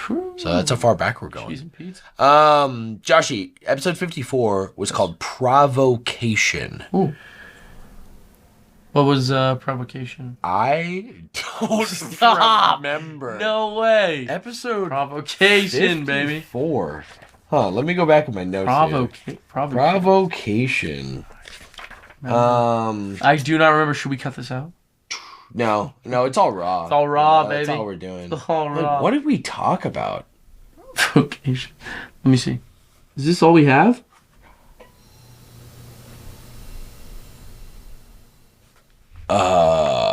Yeah. This is all we have? That's all we got. What the hell? You know, maybe I'll go to the post-game description. Trash mods. Okay. Ball. Yeah. Oh, okay. I got the info, like the episode. Sure. We'll see if this helps. Johnny Bravo returns to the cast once again as the boys catch up and review the bombardment of news roundups from the past week. Excuse me. From leaked Switch 2 renders to Sony's latest PlayStation Direct. Ah, yes, I remember. So I think it was just a news... Yeah, it was a news episode. News-directed episode. And so we saw those Switch 2 mock-ups, remember? Yes, we did. And they were exactly correct. So we can say for certain everything we saw back then were complete real leaks. It's so funny. And because of those leaks, they had to announce the Switch 2 early. Yeah. Like, they had to. They had to. Probably earlier than they wanted to. They would want. Maybe that made them rush that beautifully done video. Who knows? Yeah, who knows? That video was... I thought it was pretty well done. Well, especially from what you showed me. My eyes have been open, bro. I'm telling you. Episode 55, Joshy. Year of the Heroine. Oh, I remember this. You easy. do. Yeah, easy. Yeah. We came up with our top 5 video game... I think so. And we had like loose conversation around yeah, we talked about everything. Yeah. I think we had like multiple guests on this episode too. I think we did too. Yeah, or it switched to me and then I had Reese and maybe. Had Johnny. Oh, I think you're right. Yeah. Something like We're not doing the best remembering. We're going with the flow. I do remember we were talking about. We basically stemmed from the idea that this year we got a Peach game and we also got a Echoes of Wisdom game. Echoes of Wisdom. By this year, I definitely mean last year. Last year, of course. We were talking about what we were talking about back then. Exactly. So that was kind of rare because for Nintendo, both of those IPs have not been done. Mm-hmm. So the fact that they just happened in the same month, they literally turned 2 princesses into the hero of the story. And they're rated pretty damn good. I know, and they're good games. I love it. I remember I talked about the quote from Kevin, who said that the reason that he designed Cosmos to be a woman was because a woman is the healers of the universe, right? And they're the caretakers of the universe. People feel comfortable with women, but they also have that mama bear in them, right? Yeah. Where there's a fight there. If you mess with any kind of baby or anything, bro. So yeah, the Numa. The Numa. So yeah, I talked about that too. Yeah, that was, okay. That was good. Yeah, no. That was wonderful. Yeah, really good. We had really great discussions following up pretty much through what was happening with Xenosaga, because Xenosaga took over. That's and right. before this, then our next episode was episode 56, Indie Power. Ooh, so we talked about a plethora of indie games. I remember Yes. bringing this up because I think it was like some news of a bunch of indie game stuff. Oh, yeah. Stuff that was dropping, stuff that was coming out. Indie shooter. I was getting into Hades. Remember Oh, this? that's right, yeah. Like really into Hades. That's Like I just picked it up and I just couldn't put it down. And dude, I'll even tack on that. Oh, I think we were talking about Power World even, right? Oh, yeah, like, absolutely. Just all this talk of like this last year especially, indie games are like, At some point, the new Power World update came out. I think it was literally Was that around that week. That, time? was probably Yeah, part yeah. of the cast actually. And that was what I was running. Oh, yeah, because I took a break on Xenosaga. Yeah. That's Yeah. literally it because they dropped that massive update. That's right. Yeah. Yes, sir. So Watch new stuff. yeah, I'm gonna add on to it that Yes. Tunic. I mentioned this briefly precast, Joshy. I'm being dead ass serious. This is bro. like one of your favorites. This is one of my favorite video games I've ever played. Wow. No question. I can't believe At it. no hesitation. I already know this game is going to get a perfect score for me. Zelda can learn so much more than I thought from this game. This game is so expertly crafted. I can't believe things that are hidden in plain sight, literally in plain sight, that you don't know, you won't know, and the less you know, the better this feels. I don't want to tell you a damn thing about the game. Right. Because just playing it and understanding things for myself is magical. I haven't looked up anything on the game. Totally. And the way Figuring you out a get pieces game? of the Yes. manual, Yes. bro, there's stuff the manual tells you and you're like, huh? Yeah. And then you do it in the controller and you're like, what the heck? Fuck? And then I'm playing a New Game Plus right now with Caleb. You already beat it? No. I am at the end game though. But I thought you were on New Game Plus. No. I thought you just said you were in New Game Plus. Well, what I meant was, I don't know if there is a New Game Plus, but we started over. Oh, you're in a Is what I new meant. game, plus you're New playing Game with Plus. Caleb. Yeah. I don't even know why I said that. I was going to Okay. say, I think I heard New Game It feels Plus. like a New Game Plus. Sure. Because I'm able to do things you're going that in, I you understand already now know. that dude. And it makes the game, it's not like, oh, I wish it was a new experience all over again. Right. No, I really don't, because some of the stuff's tough. Wow. Right? Yeah. We're playing through our Let's Play, though. We started a new Let's Play. Right. And so we're doing single player over the mics. Right. Yeah. I cannot wait for my full review. Dude, I can't wait to hear about it, because this was probably one of the cooler indie games I've ever seen that I'd never heard of. Yeah. Like, genuinely. I hope you play it. It is difficult, but I will tell you right now, if you ever are not fucking with the difficulty, it's getting too stressful. I know how you get. I feel the same way too sometimes. I'm like, I'm just not in this Dark Souls-y mood. Totally. There is absolutely an option in the menu that turns down the difficulty from it literally difficult down to accessible or easier or something. Yeah. Just one tone down. Yeah. It makes the game way better. Enemies just stop doing stupid damage. Yeah. Is all it does. So, well, I like that. I wish Dark Souls had that, where you could just make the game a little more balanced. Yeah. They ain't doing that. But Broken is fun. But Broken is fun. You become broken though. I like It's that. a game where you actually start out the weakest you ever are. Yes. And as enemies scale, you scale. Yes. And in a beautiful way, bro. I love that. In a way you're not leveling up like an RPG. Right. You kind of do though. There's get a little RPG better. elements. Yeah. Spoilers. There's parts that you do not see in this game coming. And I'm like, okay, Zelda needs to pick up the notebook right now and be taking notes on this game. Absolutely. Because this game is peak. The music, by the way, is so good. It's ridiculous. Top soundtrack of a video game. Wow. Yeah. Of what? 10?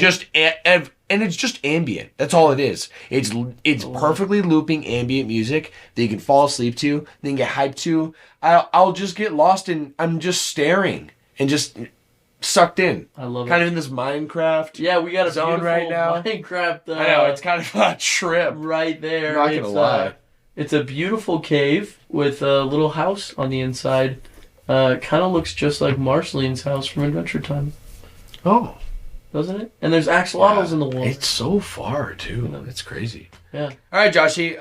You should have just told me to shut up, bro. What the hell, man? To episode 57 is Banjo-Kazooie. Oh, yeah, that's right. Yeah. Yes. And that was because we didn't finish, but Kendall and I started like a little playthrough, and I just I started remembering how much I love that game. Yeah. Yeah. And wasn't it? We did like a little retro recap episode. I was gonna say I thought it was a retro recap too. Yeah.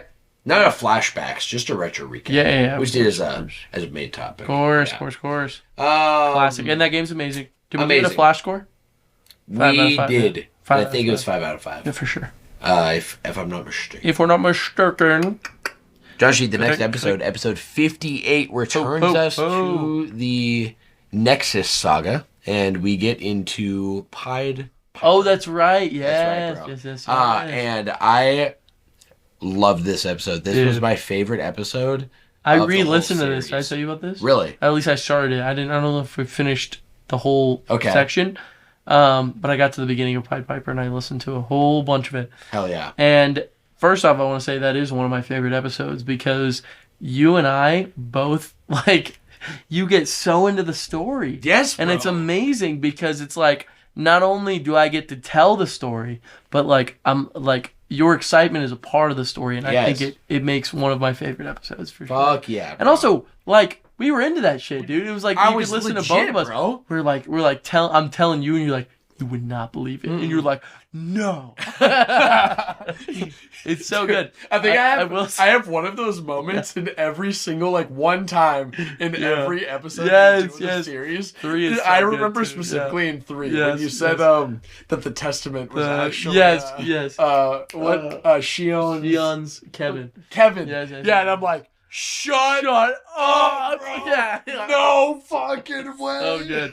So I would say this was kind of the start of us getting super into the Xenosaga story together. I think so. I think especially from what I remember, like I said, of the first one. Yes. Just not, being like, oh, okay, I'm starting to understand. Yes. But now, it's all right, take everything I said. New characters. Right. Just, we're going to dumb everything down. Right. It's really simple. Right. By the way, it's pretty cookie cutter. Here's what's happening. Yes. Here's, I remember the first emotional impact moment. Probably you're explaining Jan. Iggy. Oh, but Jan Sauer. Yes, he's talking to the girl and talking to the boy. Yes. And the boy is looking up to him. Yes. And even calling him. Oh my gosh, yes. They're building that bond right away. Joaquin. Kid. Mizrahi? No, it's not Mizrahi. It's just a different kid named Joaquin. Yeah. So child Joaquin. Yes. And the bond that he's building with Jan Sauer, dude. It's just beautiful, so bro. Beautiful. It's so to the point where it reignites his spirit. Yes. In a way that I think I can also relate to. Of course, right? Dude. We're all our spirit gets bent sometimes. Yes. And sometimes people see something in us like that, and he's like. Oh, to the point where, dude, he had an out. Yes. He had 2 outs. Yes. The most appealing outs you can get. Yes. Nah, bitch. Dude, I love it, bro. And listen. That story really is probably some of my favorite of all of Xenosaga and everything I experienced. Yes, I will say, it is crazy even thinking about everything I did for this series. Playing that beginning of that demo was only an hour. It was only an hour long. And then for the rest of it, I watched all the footage. Did it taken just on suck someone's... you in? Dude, I cried at the end. I cried multiple times reading the old game recorded on a phone with someone else's phone that they're recording the game with. It's literally so silly, bro. I have never gone that deep ever in any story really where that's where I had to experience it, and I cried multiple times. I would say I completely agree with you, by the way, and I just want to mention that one more time, that moment, because you're so right. I'm glad you reminded me of that, because it just reminded me of how much I love Pied Piper. Oh yeah. But just the stuff with Joaquin and just how it's not just Sharon who is saving Iggy. right? It's not just about that. Yeah. It's this idea of what he lost when he was younger, and what he went into, how he lost his mother, and his father was a police chief, right? And that's all he really knew. And that's kind of all he knew. So yes. he being able to share his life and his time with this woman, but also his son, like his son that he makes, and the conversations they have, and the way they like joke with each other and stuff. It's so beautiful. You see the humanity. You see it seemingly so come back into. He becomes Juan. Exactly, Jan. And yeah, I completely agree.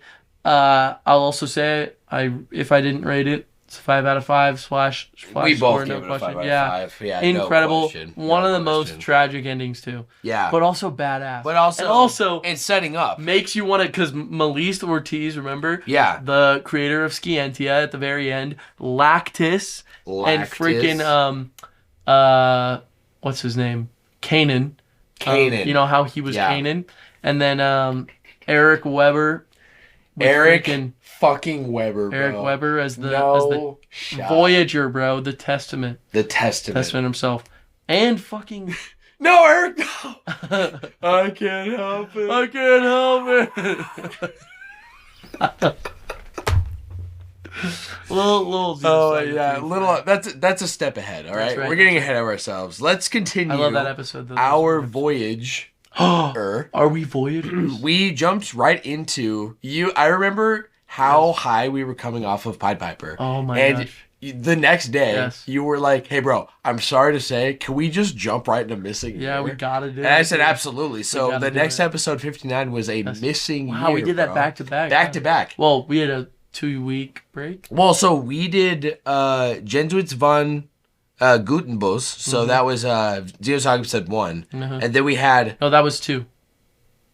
That's episode 2? Yeah, I think we did 1 before that. You were right. Der Wills Are Mocked. Der Wills Are Mocked. Der Wills Are Mocked was 47. That was in August. Yes. So it was about a month later. So for 2, I want to change my mind, by the way. Xenosaga 2, I think got a 3 out of 5. 3. I think it did. We might have even given it a 4. I might have given it a 4 because of... I gave it a 4 for sure because everything that happened. You still said, like, lore-wise, everything, like... So good. For its drawbacks, it was made up, right? For sure. In ways that it didn't need the makeup in the Xenoblade series. Yes. Is kind of what I remember. Of course. So going into a Missing Year, you know... Sadly, was hoping going into it. I think just with the pretense of Pied Piper being so good, right? And obviously it was kind of it was lore in a very similar way where like it's niche and you have to like go really digging to get the whole picture. Oh, boy. And you were down another rabbit hole. Yes. But you're really into it, right? So we hear the story and more or less. It's not so much that Missing Year was epic like Pied Piper, because Pied Piper was just so good in a standalone short story. As a story. Yeah, exactly. Like really just a standalone short story. It's peak in like 5. You could sum that thing up in 5 really good anime episodes. Absolutely, right? You could. But what Missing Year does is really, really set up for very important shit at the end of Xenosaga Part 3. Right. Which we both knew. Of course. But it was really cool to see it in fruition in 3. Yes. So it just means we didn't enjoy that so much in the moment. I would say so for sure, and that's okay, because sometimes that's life, right? Yeah. Right? It is real life, bro. Come on, baby. So I think we can skip over Missing Year other than... what was the source medium again? What was it on? Oh, it was a YouTube video. Yeah. But it was originally on the Xenosaga website back. It was on the website. A long time ago. It was a Flash series. That you can Flash series. Yeah, on the website. So jank. I know, right? But I had to watch the whole thing, and I did. Yes, all right, brother. Yes, sir. For episode 60, we take a shift. Yes. We have the Game Awards forecast. Oh, can I say something real quick? Yeah, what's up?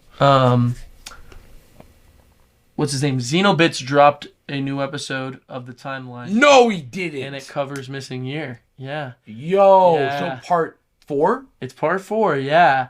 But it goes through all of 2 plus Missing Year. No shot. And I think the next one is going to wrap up all of Saga, and then it's going to keep going into Xenoblade. Okay. And then it's going to literally wrap up all of the whole timeline. That is actually hype. I know, dude. I need to watch. It's going to be How long is it? Well, it's pretty long, to be honest. Yeah? Hour something. I'm down. I'm down, too. I'm big down, bro. I will say, I don't know how late I can stay tonight, because I do work tomorrow, and I just had some errands I wanted to run tomorrow morning. Oh, sure. Yeah. Yeah, whatever you find is, bro. I'm obviously not leaving soon. Yeah. I'm just saying probably later than about 8 o'clock. Last All right. night. Yeah. Sounds good. Well, Josh, well, let's keep going then. Let's keep going. We got the Game Awards Forecast 2. Yes. Recorded November 19th. This is at the start of all these episodes got recorded. Yes. But they didn't drop until really recently with an explanation that's over on the Patreon. So, that's right. This will be good for a recap either way then. Absolutely. Because it's very recent. But let's cover this. So we got episode 60 was Game Awards Forecast 2. This is where you, Johnny, and I all sat down and we made nominee predictions. Right. What would you call it? Like fantasy almost, right? Fantasy. We just made a bunch of predictions. Our predictions. Yeah. The forecast, all right? Yes. I know what you're trying to say, that what yeah, I mean kind of fantasy-esque, I guess. Yeah. What would you call it? We just made predictions? Well, we make a game wish list. Yeah. But not really wish list because it's not our hopes and dreams. Hopes and dreams. No, because we're guessing what is going to be elected. That's right. It's not even over what we personally want. Right. Yes, you're right. So we did that as a game, as we're doing every year as tradition. But then we get to episode 61, which is the bread and butter here. This is also Sprock Zarathustra. Yes, sir. Probably this is the end of Xenosaga. Yes, this is the most I've ever written down and had prepared, I think. Yes. For any episode of the Flash Bros. And to be honest with you, I think it was a hit. I think that was one of my favorite to write everything for, to prep for. Because to be honest with you, bro, I think people were trying to hang out with me, and I literally told them I can't. I'm writing this episode. That's right. And I can't and I was like, I can't stay up too late because I have to watch everything. Yeah, you're in the zone. I was so in the zone, and on that day, I couldn't have been feeling better because I felt like I was pumped. I was ready to tell you everything. Yes, bro. And I had everything written down that I wanted to. Yeah. And I felt like for as big of a game as that is, we went through all of it. Am I wrong? Dude, right? I think we talked about everything there was to talk about. I remember a couple things I had to watch some cutscenes. That's right, yeah. Literally that part. When we wrap up the wrap of Voyager, Piper, bro, we pause it, if I remember right, and we're literally hold up.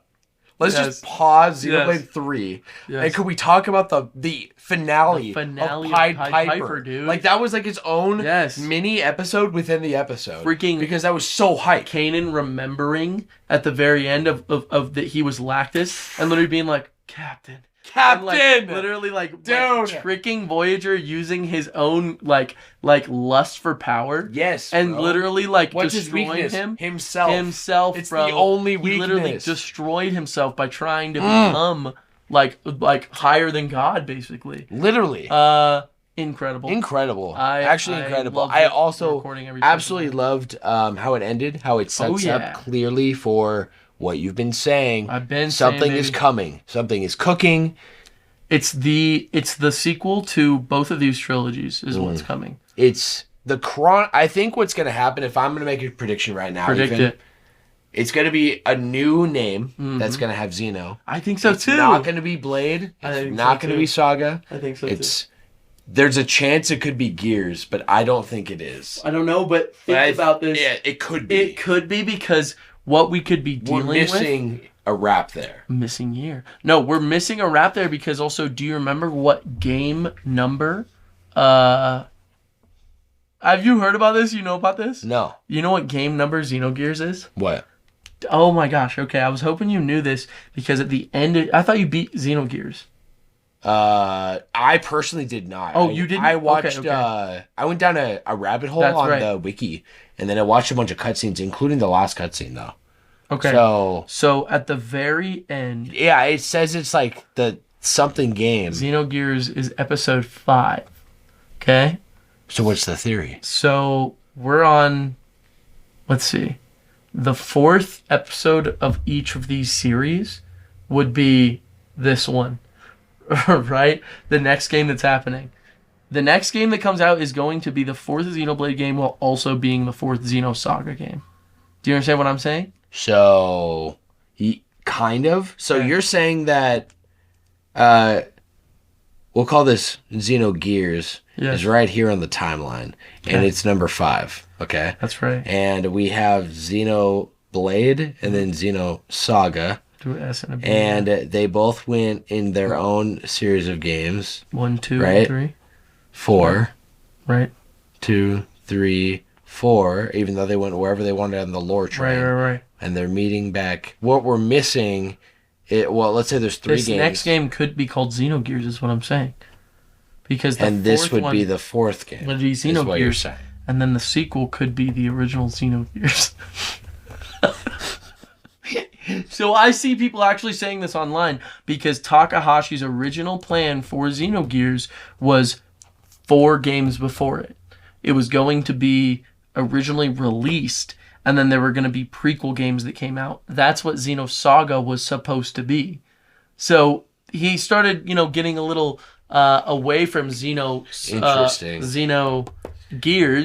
when developing it, but the original plan was that Gears would always get involved in Damn, that's a good theory. It's just something that Takahashi always has said and talked about. I'm gonna say not impossible. I don't know. I have no idea. Then I'm really hooked on the 5th and on the number 5. Tell me that's interesting. That is very interesting. Why is it number 5? Because what that does is it makes every game that he comes out with more interesting. That's you know what I mean? And so originally there was supposed to be 4 games before. I can't. My brain's gonna explode. A trilogy plus another one. My brain's gonna explode. It's like I can't easily. Yeah. Okay. All right. I'm convinced. That's right. Jachi. Episode 62. Oh, yeah. Game of the Year 2024 edition. This is when we came together. When we all gamed together. Yes. We played our last rounds of Smash in the House. We did our last Smash House episode. Oh, so sad. With Johnny. Yeah. Very, very, very good episode. Yeah. Bittersweet. Yeah, very bittersweet. Very emotional. Very emotional. I'll never forget that house. I'll literally never forget, the go into your room to record. It's so starting in the recording studio. Yes, dude. In between, bro. Sophie saying hi. Yeah. Dude, yes. I love that, bro. Wow, I forgot about that. How could you? I know, man. No. Crazy. It's crazy. Yeah, really, really special. Special. Yeah, we'll just digress to the next episode. 63 was the season 4 finale with Caleb and I. I just really called it, I think, season 4 finale featuring Angiogenesis. There you go. Ironically, I have lore for you. So his name actually isn't Demon Hunter Caleb. It's always been Angiogenesis. Is that right? Yeah. On everything, like 360, even his original PlayStation profile, everything. What does Angel had this name? Well, I don't remember his exact reasoning. Okay. I don't. Okay. But this was his name when I met him, and I met Caleb in 2010. Okay? So without telling you the backstory, because I don't remember, I don't even want to butcher it, I'll tell you that sometime later, I want to say 3 years later, 2 to 3 years later, we get a Final Fantasy game, my guy, called Crisis Core. Crisis Core, have you ever heard of this game? Yeah, of course I have. Yeah, Crisis Core, Final Fantasy Crisis Core 7. with Zachary, right? With Zachary, yes. This kind of the origin story to the Final Fantasy 7, right? Yeah, the origin story. You know what? He had this name. This is when I met him, was 2010. Okay. He already had this name. Crisis Core came out in 2007? I didn't realize it came out so soon, I guess. But anyways. That's soon? Well, Caleb had this name pre-Crisis Core. I know that for sure. So maybe it was just on 360 and PS3. Legend, okay. Yeah, because he had it since he first got his PS3. And he got it launched PS3. Okay? There you go for the lore. Okay. So he makes the name Angiogenesis. I love it. Is that a 3? Zach is a subordinate, second-class soldier, then promoted to first class, underneath Angeal. That's right. Yes, sir. It's spelled the same way, by the way. Angeal is one of 3 first-class soldiers. It's Angeal, Sephiroth, and Genesis. So he's cutting out the Sephiroth. So I'm saying Final Fantasy stole Caleb's name. You think he did that before Final Fantasy? Because Caleb made this when the PS3 first came out. No way. So that's the lore for you, okay? PS3 release date. November 11th, 2006. No way! That's crazy, right? So he literally is the origin, like he's the Takahashi of Final Fantasy. Yeah. And he doesn't even know. To the point where I remember later in 2012 or 13, he signs up for WoW, and we have a little WoW spurt. Yes. He can't do this name. Because someone took it. Because they played Final Fantasy. You already know. Crisis You already know. It's on the map now. How crazy is that? That's true lore. Insane. Yeah. I did not know that. Demon Hunter Caleb coming at you. I'm glad I know it. Now you know. Which is important because Angeal, Genesis, and I, Demon Hunter Caleb, we did that episode. We did a, you could call it Flash Ultimate Trivia. Right? Flash Versus with the deck of cards from Me Poppy. My favorite deck of cards. Dude, your favorite deck, right? Yes, That's my favorite deck. Really? Yeah. Because we did the same thing for episode 64, which we called Mouse Mode. Yes. Which is basically you and I played the game. Oh, yeah. Plus, you enlightened me all about the Switch 2. We had a big discussion, and you told me all about the Mouse Mode. Mouse Mode is huge. Yeah. And I think it's a game changer for the future of the Switch. I agree, and I cannot wait to see more. Josh, is there anything else you wanted to add on to our flashback of these past season 4? I would say not really. Yeah. I'd say go check them out, of course. Of course. Especially I want to get the discussion going more of Switch 2 and what we're hoping for, because I feel like we didn't really get too much into like what we are personally looking forward to. So I want to open that up to the floor, I guess. Anyone out there who just has wishes or yearns for that. Hopes, dreams. Go watch that video. Yeah, hopes and dreams. Go watch that video. Ideas. Yes. Let us know. Let us know, guys. Please. Because we know, I know, like, Josh is really fucking smart, but I know there's a bunch of fucking smart people out there, right? I'm not even that smart. I know this. Yeah. A lot smarter than me, bro. Don't. I'll tell you that much. No. Tell you that much, buddy. All right, Joshy. Let's segue then immediately into... Immediately. Wait, what's that from? Immediately. Yes. It's the haunted shopping list. Oh, yeah. I need you to go immediately. Like right now? Yeah, like right now? Immediately. You mean right this second? Yes. Oh my gosh, that's funny. That's fucking funny. A haunted shopping list. The monkey's chain. The monkey's fist. The monkey.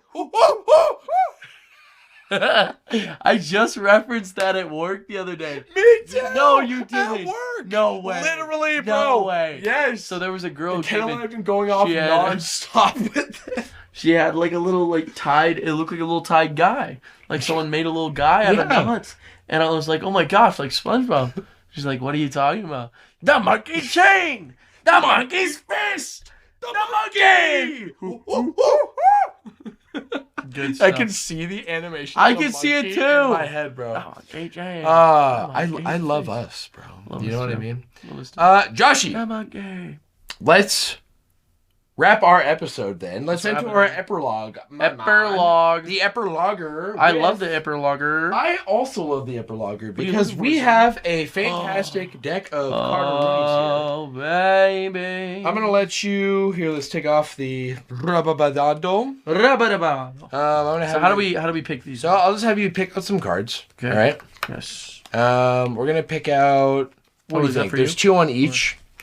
Yeah. And let's just make sure we got an even number. So you got 3, I got 4, 5, 6. Got 6. Whoop. We got 6. That way we got, yeah. I think that's good. That should be perfect. Let's do it. Okay. Right, if we need more, we can always get more. No, we can always get all right. We are entering the bonus round. Wait, are you not grabbing it? No, go ahead and divide those up between us. Oh, yes. Because each card has 2, my guy. We're going to play our fun... rendition, our newly revamped Season 5 version of Class Trial. We have our new deck of cards that me Faja got me for Christmas. Yas, Faja. The ultimate video game trivia. These genuinely live up to their name too. They do. It genuinely is. Yeah, I'm stoked. This is what what I came here for. I'm excited. Are you kidding me? All right, Joshy. I think playing as the host, I think I have to start with you. I think it's just you got to start every time. I got to start. Are you ready? Or you got to start? I'm gonna start. Oh, yes, yes. Because you're going to start. I see. You know what I mean? Yes, I do. Yeah, okay. I do know what you mean. Do you need anything before we start? No. I'm going to have to grab a water after this, but... Okay. Do you want a water right now, or... Should I? I'll be back. Prepared as much as I coming back in, just to rehash the rules real quick. If you forgot from last week, we are running it pretty easy to keep it very cash and to have us be time conscious. Because I'm not doing any cuts anymore, all right? Yes. So, the only rules is coconuts. No cuts, no butts, no coconuts. That's the only rule. We are competing. We have a possible 6 points total to get 2 per card. Yes. And any question that... Actually, we'll make it even more fun, all right? Let's say 4 points per card. Okay. So that means 12 points total, all right? Every question, you can get 2 points. If you need a single hint of any kind, and we want the other player to get points, by the way. We're not trying, we're not against each other, yeah. We're working together. So we have a total of 24 points to get together. Yes, we do. But if I have to give Joshy a hint, he can only possibly earn 1 point. Are you with me? Points there. I'm so with it. All right, brother. Are you kidding me? Let's go. 3, 2, 1. Let's start with, what is the name of the main playable character in the Metro series? Metro? Metro. Where's Demon Hunter Caleb when you need him? Goodness gracious, we do need him. Yeah. I'm not going to get this. I'm going to need that hint right off the gizzy. I don't know if you would know it either. Would you? I don't really know how to give you a hint. Are you serious? Personally, never heard of this guy. Hint towards the name itself. Sure. The name itself is the main Remember character. Inky, Blinky, and Clyde last time? Pinky, Inky, Blinky, and Clyde. Okay. I'm like, Clyde. You're like, Clydesdale. Klaus. Fuck. All right. That's what it was. It was close. There is a movie that came out recently called The Last Gunman.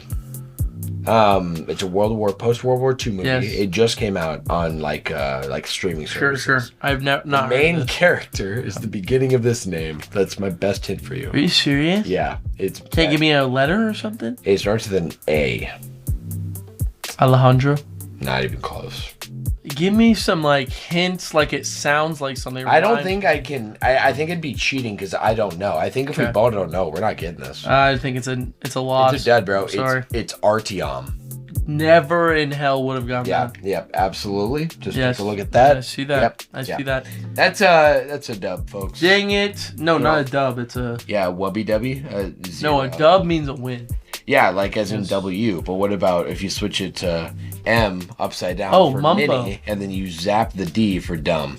That's actually a really good point. I did not think about that. Just think about it next time. I'm thinking about it for sure. Okay. And I will not. Question number 2. Yes. In 1997, the game Oddworld Abe's Odyssey. Who is the CEO of Rupture Farms? Dude, that's some tough ones. Right off the gate. I'm going to need the hint, man. Okay, the hint is you're good with, shit. Jeez. You're good with... Okay, the hint is you're... It's the same thing. Okay. Help me out here. Yeah. Okay, Animal Kingdom. Think Animal Kingdom. Think, like the animal mollusks. Are there any other extension from the animal kingdom related to mollusks? Mollusks? Yes. Like a mussel? Like a mussel. This particular one starts with M also. It's a mollusk? It's not mollusk, but I think it's close in relation to species on the animal kingdom. Sure. If I'm not mistaken. Or I could be a fucking idiot. And it starts with an M? Yes.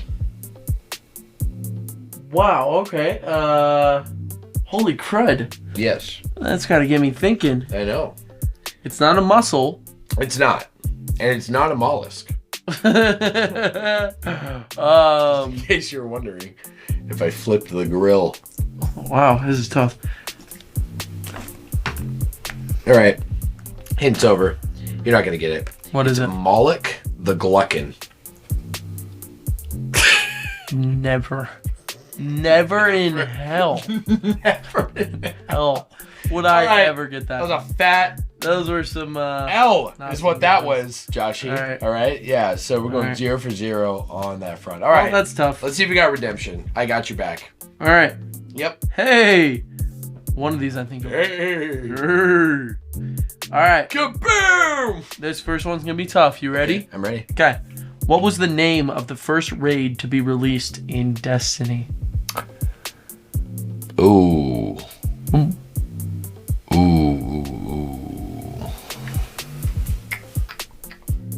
I'm going to be real on this game. I think we can ask the question of how many words fits the blank.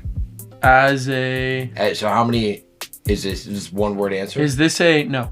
Is Two word answer? Is this a hint I'm giving you or no? No, and not count as a hint. 3 words. That's 3 words. 3 words.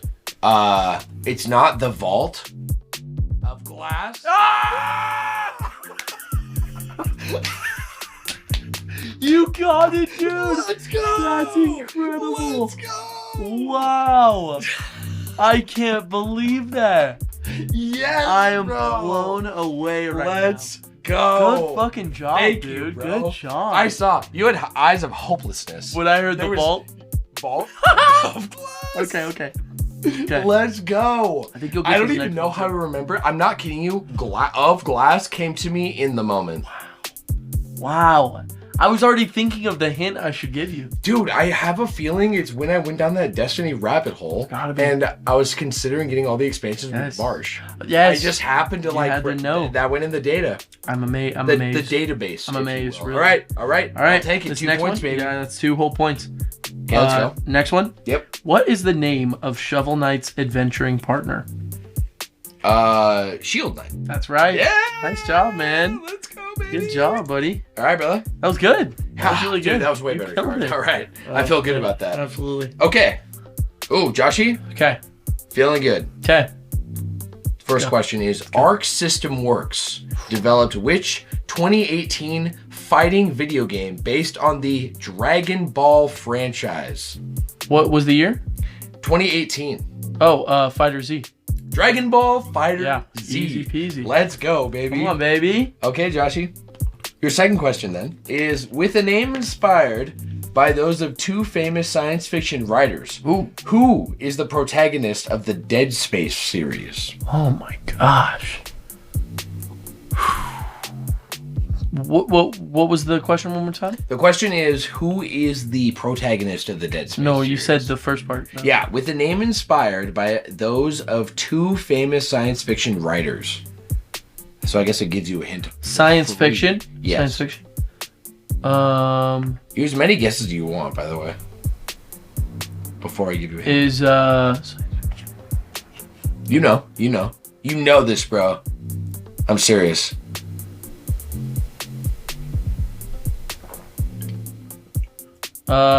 Is Lovecraft in there?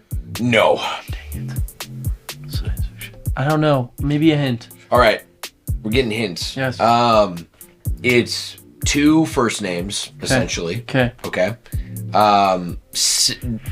It's pretty simple. Kind of like Superman's name. All right. Huh. But it's not that. Can I know what it starts with then? Yeah. You can know that the first name is the same as the main character in the Golden Sun series. Isaac. They're both first names though. So it's Isaac. Eidenreich. Isaac. Superman. Right. Here's your hint. Isaac. Eisenberg. No. Isaac. Superman. Kent. Isaac. Not Kent. Isaac Clarke? Yes, Let's sir. go. Let's go, bro. Let's go, dude. Isaac Clarke. Okay, I'll take 1 point for that. Hey, he got it, baby. He got it. That was good. I wasn't giving up, bro. That was good hints. Good? Okay. Yes, sir. Hell yeah. I feel like if I know it, yes, giving out like actual genuine hints rather than like what it starts with is like, way better. Unless you're just fucked. Absolutely. All right, I'm ready. Alrighty. I'm buckled in, baby. You ready? In the point-and-click adventure Game Beneath the Steel Sky, what is the name of Robert Foster's robot companion? I need it. Unless it's Rob. You need a hint? Yeah. Think a baby kangaroo.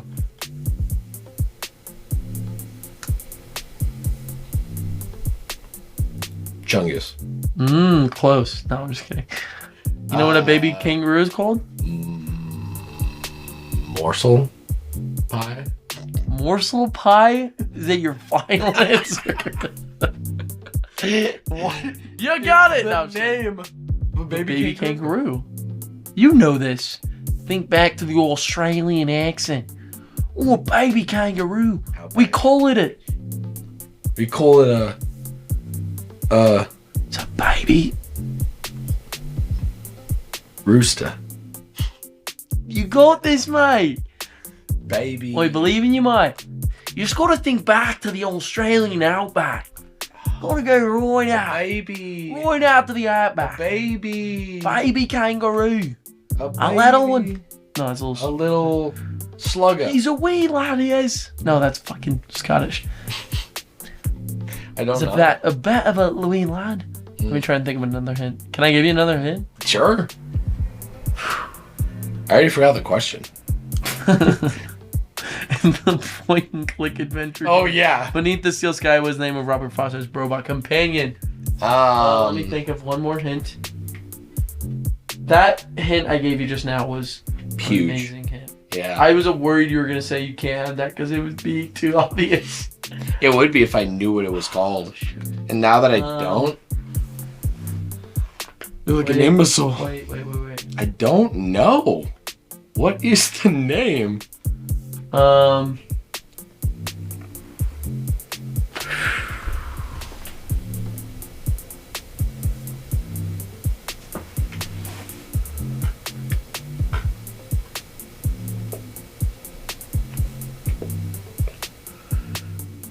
Okay. Kangaroo.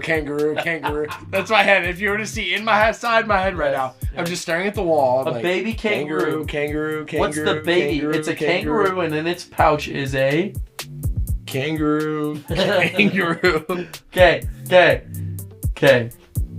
You ready? Yeah. Okay. All right. Shoot. Okay. Let me collect myself.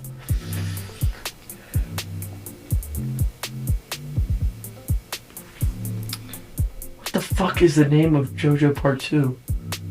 Joseph? No. The name of no. But High Orphan? No, what's the name of the part? Is it Phantom Blood? No, it's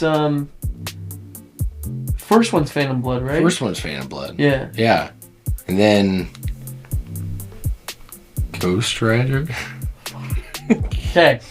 It's the nickname of the nickname of the main character in part 2 of JoJo's. What?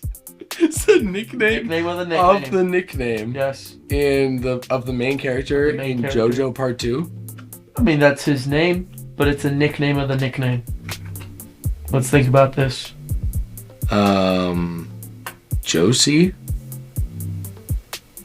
Let's just think about it. It's a real name. It's not a female name. Okay. You're so close, dude. See ya. Joey? There you go! Nice! Let's go! What was the first hint? A Joey! Are you fucking kidding me? I'm looking this up right now. What is a baby? No shot! Baby? A baby kangaroo is called a Joey. No shot. Right fucking there, dude. right there, bro. Spelt the exact same too. No. Joey, it always has been. It's a beautiful kangaroo. Mother, a little Joey. She's called a little Joey in a pouch. That's made up. No, it's not. I made that up. It's right That's there. made up, bro. There's Term for no young way. Joey. It's also a baby koala's called a Joey. It's a Joey. I don't know whether we should be insulted as humans or they should be insulted as kangaroos.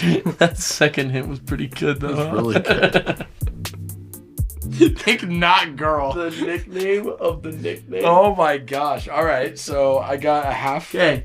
I got one. All right. You got one.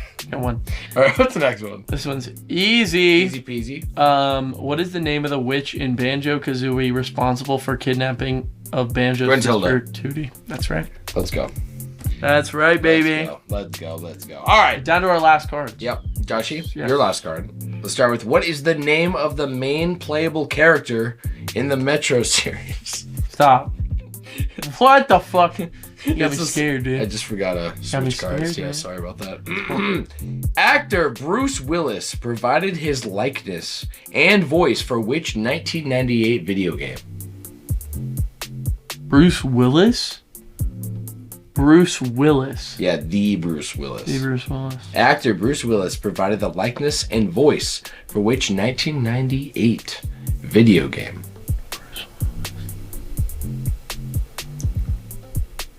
I have no idea. You gotta hint me. Okay, the hint is what's going to happen to the Earth according to the Book of Revelation. Armageddon? Very close. Same thought process. Same thought process. Apocalypse? Nailed it. Nice! Nailed it, Yes. baby. All right. That was a good hint. So let's backtrack then. Actor Bruce Willis provided the likeness and voice for Apocalypse. 1998. Wow. Never heard of it. I'd never heard of it either. Yeah. There you go. And the other one, good luck. What is the name of the DJ in Burnout Paradise? Stop! I have no idea. Dude, these sucked for me. Okay. So the hint is Okay. take the smallest particle measurable by us and give it a female name. The smallest particle? What do you mean particle? I mean particle. Like the smallest smallest measurement point? Just form of matter that we can measure. Eve. No. Plank? Planky? Plankless? Smaller. There's nothing smaller than the Planck scale. What's the Planck? It's the smallest measurement we could possibly do as humans. Well, what molecule? An atom? And what's a female? Eve? Oh, no. That'd be Adam. How do you spell Adam? Oh, like atom. Mm-hmm. Now imagine if you're going to make it Atomy? Get close. Atomy? Okay. Atomy?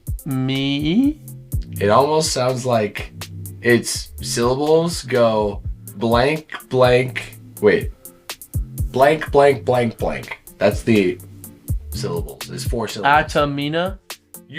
One letter off. Oh. Fuck. Atomini? No. Atomina? 1 letter off now. Atomina-y? There's no N in this. Oh. Adami? Adamia? Close. Replace the N with something. Adamimi? No!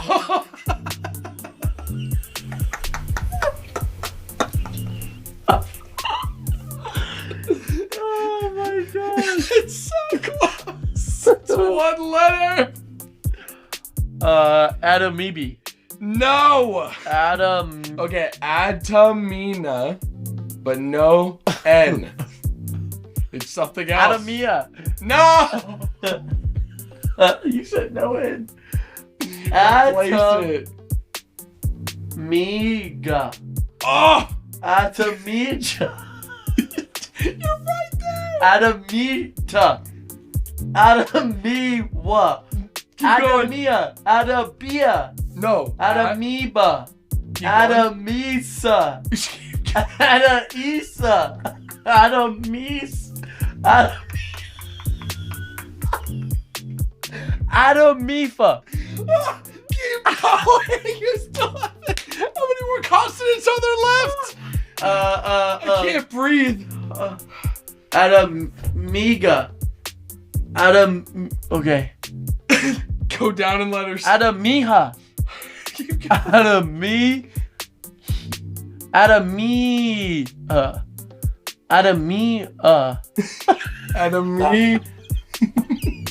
Nah. Adamina. No. Adami. Oh, Adamida. No. Adamija. It's so close. It's right next to Adamija. No. Oh, wait. Adamika. Yes. Finally.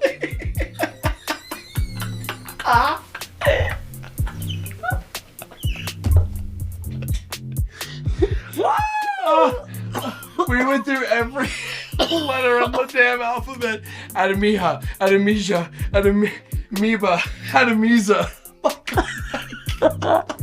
Do we still get 1 point? Yeah, bro. Let's go. DJ Adamika. There you go. Oh my gosh. I can't breathe. All right, final card. Oh my gosh. Final card. I'm ready for some Smash. I know, me too. Me too. Okay. Let's do it. Easy peasy. You ready? Ready. Buckled in. Which studio was the developer for the 2018 game Spider-Man? Insomniac. Easy peasy. Boom. Yes, sir. That's 2. Okay. In the multiplayer for Nintendo 64's classic GoldenEye 007, which weapon is famed for its ability to defeat an opponent with a single shot? Golden gun. Nice, brother. I'm so glad Nailed you got it. that. Let's go, baby. Dude, you kicked my butt. Hey, bro. I got that golden gun one and the glass, the vault the of vault of glass, glass is bro. crazy. Your face when I said the vault I couldn't believe of glass. So raw. So I just want to say I've gotten very emotionally connected to Arcane Season 2. Especially it's not like spoiler to say anything, the 7th episode I deeply love. So I rewatched this episode. I listened to, there's a song from the episode, listened to it a lot, but I just rewatched it just the other day. And I think when you sent me that text, I was like, oh my gosh, I just heard the perfect quote. Oh, hell yeah. So this is said, actually I'll say. Yeah. I'll read okay. Should I do a voice? Yeah, Should definitely. It's a good voice. All right. Okay. Yeah, I'm buckled. Imprisonment. What a curious principle. We confine the physical body, yet the mind is still free. That's from Heimerdinger. Heimerdinger. Yes, from the classic series. That was pretty good. Okay, was that a good impression? That was really good. But I love that. I love that idea. I think that even goes to the idea of being a Christian. You know. Oh yeah. You can never hold someone back who knows God. Oh yeah. Because your soul is free forever, and no matter what, you can't imprison a mind. No. You can't. Pretty good one, huh? Oh, that was beautiful. Thank you, and thank you for. It was from a list. I love how it's extremely relevant too. Yeah. You're watching. Are you rewatching? Just rewatching, kind of scenes. Yeah. I think, but I rewatched the entire episode 7 just because I'm very emotionally connected to it. Oh yeah. I have a whole bunch of background. How many episodes are in season 2? It's 9 episodes. Oh, not very many. Yeah. No, it's really short. Maybe even 8. Maybe even. Wow. 8. The first season's like 12, right? Yeah, I think it's 12. Yeah. It's much shorter. It's much shorter, whatever it is. Well, Joshy, I think Yes, we should wrap right here. Are you down? I'm all right, down. let's That was a wrap beautiful episode 65. That was a funny one. We laughed a lot this episode. Yeah, these are my favorite kind of Yeah, episodes. these are Yeah, to be honest. fun Yeah, ones, no, man. this was a good laugh for. I needed this, honestly. Same. It's been a stressful week, bro. It's been long. Yeah, man. No sleep. You feeling better? Yeah, I'm feeling better. Yeah. But I'm also like back working. So a little tired. That's Yeah. all I'll say. It's been busy. I mean, it's probably not going to slow down too much. But also, I won't talk about all this right now. But we just had another manager leave. So, yeah. Oh, that ain't good. Nope. No. So, just been a little tired too. Yeah. I wasn't even trying to say too much. No, bro. No. I'm with it. That's exactly what I'm talking about. I didn't even know that, but No, I'm tired too, bro. So let's enjoy the rest of this time together. Yeah, this will be good. Guys, thank you for joining us. We love you. Love you so much. More than you guys know. Absolutely. Y'all mean so much. So much just being a part of your crew, whether you're part of our Gold Tier sponsors or not. So absolutely. Y'all have a blessed, beautiful rest of your week. We love you. We'll be praying. That's right. God bless. Stay safe God out there, bless, guys. Peace.